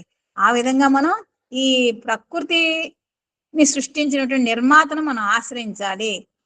అంటే దీనికి చక్కటి ఉదాహరణ చెప్తున్నారు. జోగి జోగి రాసుకుంటే మన పెద్దవాళ్ళు చెప్తారు, జోగి జోగి రాసుకుంటే బూడిద రాలుతుంది అంటారు కదా. అలాగా ఉన్నత స్థాయిలో ఉండేవాడి దగ్గరికి తక్కువ స్థాయి వాడు వెళ్తే వీడు లబ్ధి పొందుతాడు అనమాట. అదేవిధంగా ఎన్నో ఉదాహరణలు చెప్తున్నారు స్వామి. దరిద్రుడు మరొక దరిద్రుని ఆశ్రయించి ప్రయోజనం లేదు. పాపం ఇద్దరు బాధలే కదా, వాళ్ళకి ఏం ప్రయోజనం? వీడు వాడికి సహాయం చేయలేడు, వాడు వీడికి సహాయం చేయలేడు. ఇద్దరు బాధ పంచుకోవడం తప్పితే ఏమీ పంచుకోలేరు. బంధన ఎందున్నవాడు బంధన ఎందున్న మరొకరిని ఆశ్రయించిన తన బంధన వదలదు. అంతే కదండి. నా సంసార లంపటంలో కొట్టుకున్నటువంటి వాడి దగ్గరికి వెళ్ళి నాకు ముక్తికి మార్గం చూపించమంటే, లేదయ్యా నువ్వు ఫస్ట్ ఇది చూడు, నీ పిల్లల్ని చూడు, నీ మనవల్ని చూడు, అది చూడు, ఇది చూడు, ఇల్లు కట్టు, వాకిలు, ఇవన్నీ అంటాడు. ఇవన్నీ బంధాలు అనమాట. కాబట్టి ఒక బంధనంలో ఉండేవాడికి దగ్గరికి ఇంకొక వెళ్ళాడంటే వాడికి బంధన ఇంకా పెరిగిపోతుంది, కానీ తగ్గదు, వదలదు. ధనవంతుని దరిద్రుడు, బంధరహితుడైన వానిని బంధనలో ఉన్నవాడు ఆశ్రయించిన బంధన నుండి బయటపడవచ్చును. ధనవంతున ఇక్కడ ధనము అంటే కేవలము ఇహానికి సంబంధించిన ధనం అని అనుకోక్కర్లేదండి. ఇది స్పిరిచువల్ ధనం కూడా, ఆధ్యాత్మిక ధనం కూడా. అటువంటి వాడు దరిద్రుడు అంటే ఆధ్యాత్మిక సాధన లేనటువంటి వాడు ఇటువంటి ఆధ్యాత్మిక మార్గంలో పయనిస్తున్నటువంటి వాడిని ఆశ్రయిస్తే మనకి మంచిది. అంటే ఆధ్యాత్మికంగా కూడా ఉన్నత స్థితికి వెళ్ళొచ్చు. అది పరసాధన అనమాట. ఇహ సాధనలు అంటే ధనవంతుడి దగ్గరికి దరిద్రుడు వెళ్తే వాడిని చూసి ధనవంతుడు కాస్త ఏదో సహాయం చేయవచ్చు అనమాట. ఏ విధంగా అయితే శ్రీకృష్ణ పరమాత్ముడిని మన సుధాముడు కుచేరుడు ఆశ్రయించి ఏ విధంగా అయితే ధనవంతుడు అయ్యాడో, అంటే ఇహంగా మాట్లాడుకుంటే. కాబట్టి మనం ధ్యాన నిమగ్నంలో ఉండేటువంటి వాళ్ళని, స్పిరిచువల్ గా అత్యధిక స్థాయిలో ఉండే వాళ్ళని మనం ఆశ్రయించి సంఘటన, అంటే మన ఏఎస్బి లాగా సంఘటితం అయితే మనం అంతా కూడా మన బంధంలో ఉన్న వాళ్ళ బంధరహితులు అవుతాం అనమాట. కాబట్టి ఈ బంధాల నుంచి తప్పించుకోవాలంటే బంధనలో లేనివాడు, బంధరహితుడు అంటే బంధంలో లేనివాడిని ఆశ్రయించాలి. స్పిరిచువల్ గా ఉన్నత స్థితిలో ఉండేవాడిని, స్పిరిచువల్ గా మనకు తెలియని వాళ్ళని ఆశ్రయించాలి అనమాట. అప్పుడే సంఘటితంగా మనం పని చేసామంటే అందరం కూడా విముక్తి పొందవచ్చు, అందరం కూడా బంధం నుంచి తప్పించుకోవచ్చు. దుఃఖం నందున్న వాడు ఆనందం గల వాళ్ళని ఆశ్రయించాలి. అంతే కదా, బాధపడేవాడు ఎప్పుడు కూడా ఆనందంగా ఉండేవాడిని ఆశ్రయించాలి. అలాగే ఆనందంలో ఉండేవాడు దుఃఖితుడైన వాడి దగ్గరికి వెళ్ళి కాస్త కన్సోలింగ్ వర్డ్స్ చెప్పాలన్నమాట. అదే సేవ. స్వామి చెప్తున్నారు, బాధల్లో ఉండేవాడికి బోధలు చేయకూడదు, బాధల్లో ఉండేవాడికి ఆ బాధలు తగ్గించేటువంటి మాటలను చెప్పాలి. ఒకవేళ హాస్పిటల్లో ఎవరన్నా జాయిన్ అయితే, అరే ఇట్లా అని చెప్పి మా చుట్టాలకు వచ్చిందిరా, వాడు ఒక్కరోజు చచ్చిపోయాడు రా అని చెప్పకూడదు. ఏమని చెప్పి, అరే తగ్గిపోతుందిరా, ఏం పర్వాలేదు, చాలా మందికి వస్తుంది, చాలా మంది తగ్గిపోయి తిరిగారు అని అట్లా ఓదార్చాలన్నమాట. సో ఇక్కడ ఆనందం అంటే కేవలం వస్తువులను వచ్చేది కాదండి. ఎవరైతే సంతృప్తిగా ఉన్నదాంతో జీవిస్తారో వాడే ఆనందాన్ని అనుభవిస్తాడు అనమాట. కాబట్టి ఉన్నదాంతో సంతృప్తి పొందేవాడే నిజమైన ఆనందం పొందేవాడు అనమాట. సరే, ఏది ఏమైనా దుఃఖంలో ఉండేవాడు ఆనందాన్ని అనుభవించేవాడిని ఆశ్రయించాలి. బంధన నిరంతరము దుఃఖముతో కూడిండు. అంతే కదా, బంధన ఉందంటే ఎప్పుడు ఏదో ఒక బాధే గాని, దుఃఖమే గాని, వ్యధే గాని, అసలు ఆనందం అనేది ఉండదు. ఏదో కాసేపు ఆనందంగా ఉండొచ్చు బంధంలో ఉంటే, కానీ తర్వాత ఎప్పటికీ ఏదో ఒక విచారం అనేది తప్పకుండా ఉంటుంది అనమాట. రెండు మేఘాల మధ్య ఒక ఆనందం ఉంటుందని స్వామి చెప్తారు, రెండు దుఃఖాల మధ్య ఒక ఆనందం. అలాగా ఈ బంధన అనేది దుఃఖాలతో అటో దుఃఖం ఇటో దుఃఖం మధ్యలో కాస్త ఆనందం అనమాట, అంతగానే ఉండదు. నిరంతర ఆనంద స్వరూపుడు భగవంతుడు. భగవంతుడు ఆనంద స్వరూపుడు, ఆనందుడు, ఆనంద ప్రదాతుడు. కనుక అట్టి ఆనందమయుడైనటువంటి భగవంతుని ఆశ్రయించుటే దుఃఖ విముక్తి. సో మనం ఆనందం గలవాడిని ఆశ్రయిస్తే దుఃఖితులమైనటువంటి మనము, వేదనతో కూడుకున్నటువంటి మనము, బాధలతో ఉన్నటువంటి మనము, కష్ట నష్టాల్లో ఉన్నట్టు మనము ఈ ఆనందమైనటువంటి భగవంతుని ఆశ్రయిస్తే మన దుఃఖాలన్నిటికీ కూడా విముక్తి. అందుకే స్వామి అంటారు, why fear when I am here అంటే నన్ను ఆశ్రయిస్తే నీకు ఎటువంటి బాధ ఉండదని అర్థం. చాలా అర్థాలు చెప్పుకోవచ్చు. దుఃఖ నివృత్తి, ఆనంద ప్రాప్తి, మోక్షం అని గుర్తించవను. అసలు మోక్షం అంటే ఏమిటి అంటే దుఃఖ నివృత్తి, దుఃఖాన్ని పోగొట్టుకోవడం, ఆనందాన్ని పొందడమే మోక్షము. ఒక పర్యాయము భగవాన్ బాబా వారు అనిల్ కుమార్ని అడిగాడు, నీకు మోక్షం కావాలంటే నాకు మోక్షం వద్దండి, మోక్షం ఎలా ఉంటుందో నాకు తెలీదు, తెల్లగా ఉంటుందో నల్లగా ఉంటుందో ఎర్రగా ఉంటుందో అక్కడ ఏముంటాయో నాకు అసలు ఏమీ తెలీదు, నాకు ఈ జీవితం మీతో ఉంటే నాకు చాలు, మీతోనే ఉండి మీ నామాన్ని ఇంట గడప గడప ప్రవేశపెట్టాలి, చాటి చెప్పాలి అని అంటే గడప గడపే కాదు ఇంచుకి అని స్వామి చెప్పడం జరిగిందనమాట. కాబట్టి మోక్షం అనేది ఎలా ఉంటుందో అంటే మనకి తెలియదు, ఎవరిని చూసి వచ్చిన వాళ్ళు ఉన్నారంటే లేరు, కానీ ఇట్లా మనకి స్వామి చెప్పడం ద్వారా తెలుస్తుంది. మోక్షం అనేది ఒక ఆనంద ప్రాప్తి, అదొక దుఃఖ నివృత్తి అని. అఖండ రసైక స్వరూపుడు, ఆనంద నిలయుడు ఒక పరమాత్మనే. అఖండ రసైక స్వరూపుడు, ఆనంద నిలయుడు ఒక పరమాత్మని. అతన్ని ఆశ్రయించిన వారికే అనంతత్వము ప్రాప్తించును. అనంతత్వము అయినటువంటి ఆనందం ప్రాప్తించాలి, దానికి అంతం ఉండదండి. ప్రాప్తించాలంటే భగవంతుడిని మనం ఆశ్రయించాలి. శబ్ద స్పర్శ రూప రస గంధాలు ప్రవేశము లేని ఈ పరమపదం ఆద్యంతరహిమది. ఈ పరమపదం అంటే ఈ మోక్షము అనేది ఆనందమయ, ఈ నిత్యానందమైనటువంటి ఒక మోక్షం అనేది శబ్ద స్పర్శ రూపరస గంధాలంటే పంచభూతాలు, ఇంకో విధంగా చెప్పుకుంటే వాటికి ప్రవేశం ఉండదన్నమాట. అదొక నిర్మల నిశ్చల నీరవ ప్రదేశం, దానికి ఆది ఉండదు అంతం ఉండదు, ఆద్యంతరహితం, ఆది అంతము రెండు లేనిదనమాట. క్రమంగా దానికోసం ప్రయత్నించాలి. ఇటువంటి మోక్ష పదాన్ని, ఇటువంటి ఆనంద ప్రాప్తి కోసం మనం గ్రాడ్యువల్ గా ప్రయత్నం చేయాలి. స్థూలము నుండి సూక్ష్మములో, ఇప్పుడు మన శరీరం తీసుకుంటే అది స్థూలం, సూక్ష్మం అంటే ఆత్మ, సూక్ష్మం నుండి కారణములో, ఇక్కడ కారణం ఏంటి భగవంతుడు, ఆ కారణం నుండి మహాకారణము అంటే పరమాత్మ, అందులో లయం కావాలి. ఇదే సక్రమైనటువంటి మార్గం అని చెప్తున్నారు స్వామి. అయితే సామాన్య మానవులు భౌతిక భోగ భాగ్యముల కోసం ప్రాకులాడుతున్నారు. నిజంగా ఇప్పుడు ఎందుకు ఈ ప్రపంచంతో ఇలాగా పాడైపోయింది అంటే ప్రతి ఒక్కళ్ళు కూడా భౌతిక భోగ భాగ్యాల కోసం వెంపర్లాడుతున్నాం. మనకి ఎంత అవసరమో అంత కాదు. ఒక ఉదాహరణ చెప్పి, నేను ఎవరిని ఉద్దేశించి అంటం లేదండి, నేను అబ్జర్వ్ చేసినవి, నేను చదివిన విషయాలు తెలియజేస్తున్నాను. ఒక ఫ్యామిలీలో 5 ఉన్నారంటే 5గురికి 5 వెహికల్స్ ఉండాల్సిందే ఉన్నవాళ్ళ, 4 ఉన్నారంటే 4 కార్లు ఉండాల్సిందే, 4 ఉంటే 4 ఇళ్ళు ఉండాల్సిందే. ఒక ఇంట్లో సరిపోతుంది ఆ 4గురికి, కానీ ఉండరు. కాబట్టి భౌతిక భోగ భాగ్యాల కోసం మనంతా కూడా వెంపర్లాడుతున్నాం, ప్రాకులాడుతున్నాం, ప్రయత్నం చేస్తున్నాము. వాటిని పొందడానికి నానా బాధలు పడుతున్నాం. నానా బాధలు మనం పడడమే కాక ఇతరులను కూడా బాధలు పెట్టేస్తున్నాం. ఇతరులను బాధలు పెట్టడంగా ప్రకృతి మీద ఎక్కువ మనం స్ట్రెస్ ని ఉపయోగిస్తున్నాం అనమాట. అంతరంగంలో ఉన్న ఆత్మానందం చూడలేకపోతున్నారు. అసలు ఈ ఆనందం ఎక్కడుంటుంది? మన ఆత్మలోనే ఉంటుంది అనమాట. నిజంగా కళ్ళు మూసుకుని భగవంతుని ధ్యానిస్తే వచ్చే ఆనందం అంతా ఇంత కాదండి. ఒక మంచి వాక్యాన్ని సత్సంగాన్ని వింటే వచ్చే ఆనందం అంతా ఇంత కాదన్నమాట. దాన్ని మనం మర్చిపోతున్నాం. దాన్ని మనం అనుభవించలేకపోతున్నాం అనమాట. దానికై తగిన ప్రయత్నం కూడా చేయలేకపోతాం. అటువంటి మనలో ఉన్నటువంటి ఆనందాన్ని, మన ఆనంద స్వరూపులండి. పుట్టినప్పుడు మనం ఎంతో ఆనందంగా పుట్టాం. మధ్య మధ్యలోనే ఇతరుల యొక్క ప్రభావంలో కానీ, కుటుంబ ప్రభావంలో కానీ, సొసైటీ ప్రభావంలో కానీ ఈ ఆనందాన్ని పోగొట్టుకుని కల్మష హృదయాలు అయిపోతున్నాం అనమాట.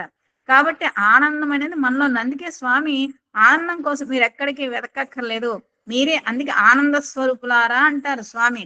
మన ఆనంద స్వరూపం. అందుకే మనం ఎప్పుడు కూడా క్యాస్ట్ ఆయిల్ ఫేస్ పెట్టొద్దు అంటారు, కన్నీరు కార్చొద్దు అంటారు స్వామి. ఎందుకంటే మన ఆనంద స్వరూపం కాబట్టి, ఆనందంతోనే మనం ఈ ప్రపంచంలోకి వచ్చాం కాబట్టి ఆ ఆనందాన్ని మర్చిపోకూడదు. పశ్యతి ఇది పశువు అంటే, పశ్యతి అంటే చూడడం, ఇది పశువు ఎక్కడ బయట దృష్టి కలిగి ఉండటం పశు లక్షణం. అంటే ఎంతసేపు బయట ఏ ఆహారం దొరుకుతుంది, ఎక్కడికి వెళ్ళాలి, ఇవన్నీ పశు లక్షణం అంటారు. అది మాత్రం మానవ లక్షణం కాదు. చిన్న ఉదాహరణ చెప్తున్నారు. మన దేహంలో ఉన్న ప్రధాన అంగములు కన్ను, ముక్కు, నోరు ఇత్యాది అన్ని అంగములు బయటకే తెరుచుకుని ఉండేవి, అంతే కదండి. కన్ను కనురెప్ప తెరిస్తే కన్ను చూస్తాం, ముక్కు వాసన చూస్తుంది, నోరు ఏదో తినాలనో ఏదో మాట్లాడాలనో ఉంటుంది అనమాట. ఇవన్నీ కూడా బయటకే ఉంటాయి. అందువల్లనే దేహ దృష్టి పూర్తి పశు దృష్టి అని చెప్పక తప్పదు. కాబట్టి పశువు ఏ విధంగా అయితే ఈ మూడుని అంటే కన్ను, ముక్కు, నోరును ఉపయోగించి తిండి కోసం వెంపర్లాడి అది దాని ప్రయత్నం అది చేస్తుందో, అదే విధంగా కేవలం దేహ దృష్టితోనే ఉంటే మనం కూడా వీటిని ఉపయోగించుకొని, ఈ అంగాలను ఉపయోగించుకొని కేవలం దేహ దృష్టితోనే ఉంటే మనం పశువులకి ఏమీ తేడా లేదు. ఇటువంటి దృష్టి ఉంటే పశు దృష్టి అని కూడా చెప్పాలి, చెప్పక తప్పదు అంటున్నారు. బాహ్య విషయాలు అందుబాటులో ఉన్నట్లు అంతర్లోకం అంతుపట్టదు, అంతే కదండి. అంతర్ముఖ ప్రయాణం మనం చేయాలి. కానీ అంతర్లోకం, మనలో ఉన్నటువంటి లోకం, అంతర్లోకం అనేది మనకు అర్థం కాదు. ఎప్పుడు బాహ్య విషయాలే కొంచెం మనం వెంపర్లాడి వాటి కోసం ప్రయత్నం చేస్తే, తర్వాత ఇంకోటి అవి మనకి చాలా అందుబాటులో ఉంటాయి. బాహ్య విషయాలు అంటే కళ్ళతోనూ, ముక్కుతోనూ, నోరుతోనూ, మిగిలినటువంటి ఇంద్రియాలతో కూడా బాహ్య విషయాలను మనం అనుభవించవచ్చు, చూడొచ్చు. కానీ అంతర్లోకం అనేది మనం చూడలేం. దానికి ఏంటంటే సాధన అనేది తప్పకుండా అవసరం అన్నమాట. చాలా సాధన చేస్తేనే కానీ అంతర్లోకంలో కొంచెం కూడా మనం అర్థం చేసుకోలేం. అందుకే స్వామి ఎవరో 100కి 1 ఈ అంతర్దృష్టిని, అంతరాత్మను సాక్షాత్కరింప చేసుకుని ఎవరో 100కి ఏ ఒక్కరు అంటే 1% అన్నమాట ఈ అంతర్దృష్టిని కలిగి ఉండి అంతరాత్మను సాక్షాత్కరింప చేసుకుంటారు. అట్టివారే బుద్ధిమంతులు. ఎవరైతే ఆత్మసాక్షారాన్ని పొందుతారో వాళ్ళు మాత్రమే బుద్ధిమంతులు. మానవుడే పుట్టినవాడు ఇట్టి ఆధారమైన అనంతమైన ఆనందతత్వము పొందవలను. మనం మనుషులం, మనకి విచక్షణ జ్ఞానం ఇచ్చాడు భగవంతుడు, క్రమశిక్షణ పాటించే శక్తిని ఇచ్చాడు, నిర్ణయం తీసుకునే శక్తిని ఇచ్చాడు. కాబట్టి స్వామి చెప్పిన ఈ 5 Ds మనం ఫాలో అయితే అనంతమైనటువంటి ఆనంద తత్వాన్ని ఖచ్చితంగా మనం పొందగలము. అయితే దీనికి క్రమశిక్షణ కావాలి, నిర్ణయాత్మక శక్తి కావాలి, విచక్షణ జ్ఞానం చాలా అవసరం అన్నమాట. ఇది జీవిత పరమార్థము, అదే జన్మ సార్థకము. ఎప్పుడైతే దాన్ని పొందుతామో అదే మన జీవితం సార్థకమైంది అన్నమాట. అయితే బాహ్య ప్రపంచంలో అంతర్జగత్తుకు అవినాభావ ఇందాక అనుకున్నాం కదా, ఈ బాహ్య ప్రపంచానికి మన అంతర్జగతికి కూడా సంబంధం ఉంది. అవి విడదీయలేని సంబంధం అన్నమాట. కానీ ఎప్పుడు తీసుకోగలడు అంటే ఆత్మపరంగా ఉన్నత స్థితికి వెళ్ళిపోయిన వాడు, ఎటువంటి బంధాలకి లోను కానివాడు మాత్రమే వీటికి అతీతంగా ఉంటాడనమాట. అది ఏ 1000 మందికి ఒకడు ఉండొచ్చేమో. అన్నింటినీ చూసి విని అనుభవించి ఆనందించేది, మురిసిపోయేది శరీరం అనుకుంటారు సామాన్య మానవులు. కాదు. ఇంద్రియాలకు, మనసుకు, బుద్ధికి అన్నింటికి అతీతమైన, అన్నింటినీ అదుపులో ఉంచగల, పాలించగల శక్తి మరి ఒకటి ఉన్నది, అదే ఆత్మ. ఈ ఆత్మ అనేది అన్నిటినీ కూడా కంట్రోల్ చేస్తుంది. మనసును, బుద్ధిని, శరీరంలో ఉండేటువంటి ఇంద్రియాలను అన్నిటినీ కూడా కంట్రోల్ చేసేది ఆత్మ. కాబట్టి ఆ శక్తిని అనుసరించి మనం పోవాలి. అందుకే ఆత్మశక్తిని అనుభవించాలంటే సాధన అనేది చాలా అవసరం. అంతర్ముఖంగా ప్రయాణం చేయాలి. సత్సంగాల్లో పాల్గొనాలి, సచ్చింతన కలిగి ఉండాలి, తర్వాత మంచి మంచి పుస్తకములు చదవాలి. ఈ ఆత్మకి దగ్గరికి వెళ్ళాలంటే, మనలో ఉన్న ఆత్మను తెలుసుకోవాలంటే అదే అంతర్ ప్రయాణము.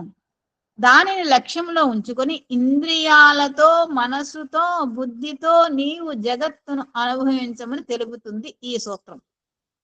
సో ఈ ఆత్మని చేరాలనేటువంటి ఒక లక్ష్యం మనకి ఉండాలి. ఆత్మను తెలుసుకోవాలి, నేనెవరిని, నేను ఆత్మస్వరూపుని, అది లక్ష్యం అన్నమాట. ఆ లక్ష్యాన్ని తెలుసుకుని అలాంటి మన ఇంద్రియాలని, మనసును, బుద్ధిని వదిలేయకూడదు. కొంతవరకు ఇంద్రియాలను ఉపయోగించుకోవాలి, మనసుతో పనిచేయాలి, బుద్ధితో విచక్షణ జ్ఞానం ఉపయోగించాలి. అప్పుడు చెయ్యాలంటే కొంతవరకు మనం ఈ ప్రపంచాన్ని కొంతవరకు అనుభవించి మనం ఆత్మకి దగ్గరికి వెళ్ళి నేను ఆత్మస్వరూపునటువంటి విషయాన్ని తెలుసుకోవాలి. కొండలపై కురిసిన వర్షము నానా దిక్కుల జారి పాయలై ప్రవహించను. కొండల మీద వర్షం కురుస్తుందండి, అది అనేక విధాలుగా విడిపోయి పాయలై ప్రవహిస్తుంది అన్నమాట. అదే వర్షం నిర్మల నది ఎందు లేక నిర్మల సరోవరం పడిన నీటిలో నీరు చేరి కలిసి నిర్మలముగా మారుతుంది. అదే అంతే కదా, వాన గాని ఒక నదిలో గాని, ఒక తటాకంలో గాని, ఒక మడుగులో గాని కురిసిందంటే దాంట్లో కలిసిపోయి ఉంటుంది అనమాట. అలాగే ఆత్మతత్వం తెలిసిన మునులు నిర్మలమైన, నిశ్చలమైన, నిస్వార్థమైన రీతిగా మారుతారు. ఆత్మతత్వం తెలిసిన వాళ్ళు మాత్రం ఏ విధంగా అయితే ఈ నిర్మలమైనటువంటి సరోవరంలో పడినటువంటి నీరు అందులో ఎలా కలిసిపోతుందో, ఇలాగా వీళ్ళ యొక్క ఆత్మలు కూడా నిస్వార్థమైన రీతిగా మారిపోతారు అనమాట. వాళ్ళంతా నిశ్చలంగా ఉంటారు, నిర్మలంగా ఉంటారు. అంతఃకరణ పరిశుద్ధి చేసుకున్న ఆత్మ మన స్వరూపమే అవుతుంది. అంతఃకరణ పరిశుద్ధి చేసుకోవాలి ఎప్పటికప్పుడు. అంటే అరిషడ్ వర్గాలకి దూరంగా ఉండాలి, మిగిలినటువంటి అహంకారం, మమకారాలు దూరంగా ఉండాలి. ఇవన్నీ దూరంగా ఉంటే అప్పుడే మనం అంతఃకరణ పరిశుద్ధంగా ఉంటుంది అనమాట. అప్పుడు రాగద్వేషములు, అభిమాన మమకారములు, శాంతి అశాంతులు, దోషణ పోషణలు మనల్ని ఏ మాత్రము చేరవు. మనని పొగిడినా తెగడినా పాట పాడారు మన జీఎల్ సరస్వతి గారు. మన పొగిడినా తెగిడినా దూషించినా ఏం చేసినా ఉన్నది భగవంతుడు అక్కడ, వాడిని వదలొద్దని ఒక పాట పాడారు. స్వామి పాడిన పాట, అనిల్ కుమార్ గారు పాడిన పాట.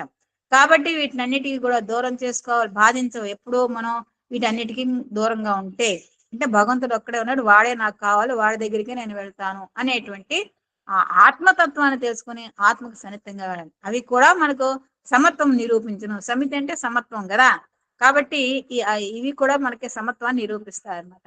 అనగా సమత్వం అంటే ఇక్కడ దేనికి సమత్వం? సుఖ దుఃఖాలకి, శాంతి అశాంతికి, దోషణ భూషణ తిరస్కారం అన్ని కూడా సమానంగానే. ఇప్పుడు స్వామిని ఎంతో మంది ఎన్నో అన్నారు, అన్నిటికైనా ఏమి చలించలేదు, నిర్మలంగా ఉన్నారు అనమాట. అదే విధంగా మనం కూడా అది నేర్చుకోవాలి. అనగా ఆత్మ తరంగములను బోధించును, అనగా ఆత్మ తరంగములని బోధించును, నిరూపించును. ఇదే నిజమైన ఆత్మ దృష్టి, బ్రహ్మ దృష్టి, ఏక దృష్టి అని స్వామి మనకి ఈ సూత్రంలో తెలియచేస్తున్నారనమాట. ఇటువంటి అవకాశం ఇచ్చినటువంటి భగవాన్ సత్యసాయి బాబా వారికి, మన గురువు గారు ఎంఎల్ఎన్ గారికి కృతజ్ఞతలు, విన్నటువంటి పాఠకులకు కృతజ్ఞతలు. ఎంతవరకు అర్థమైందో నాకైతే తెలియదు, నేనైతే చాలా ప్రయత్నం చేశానండి.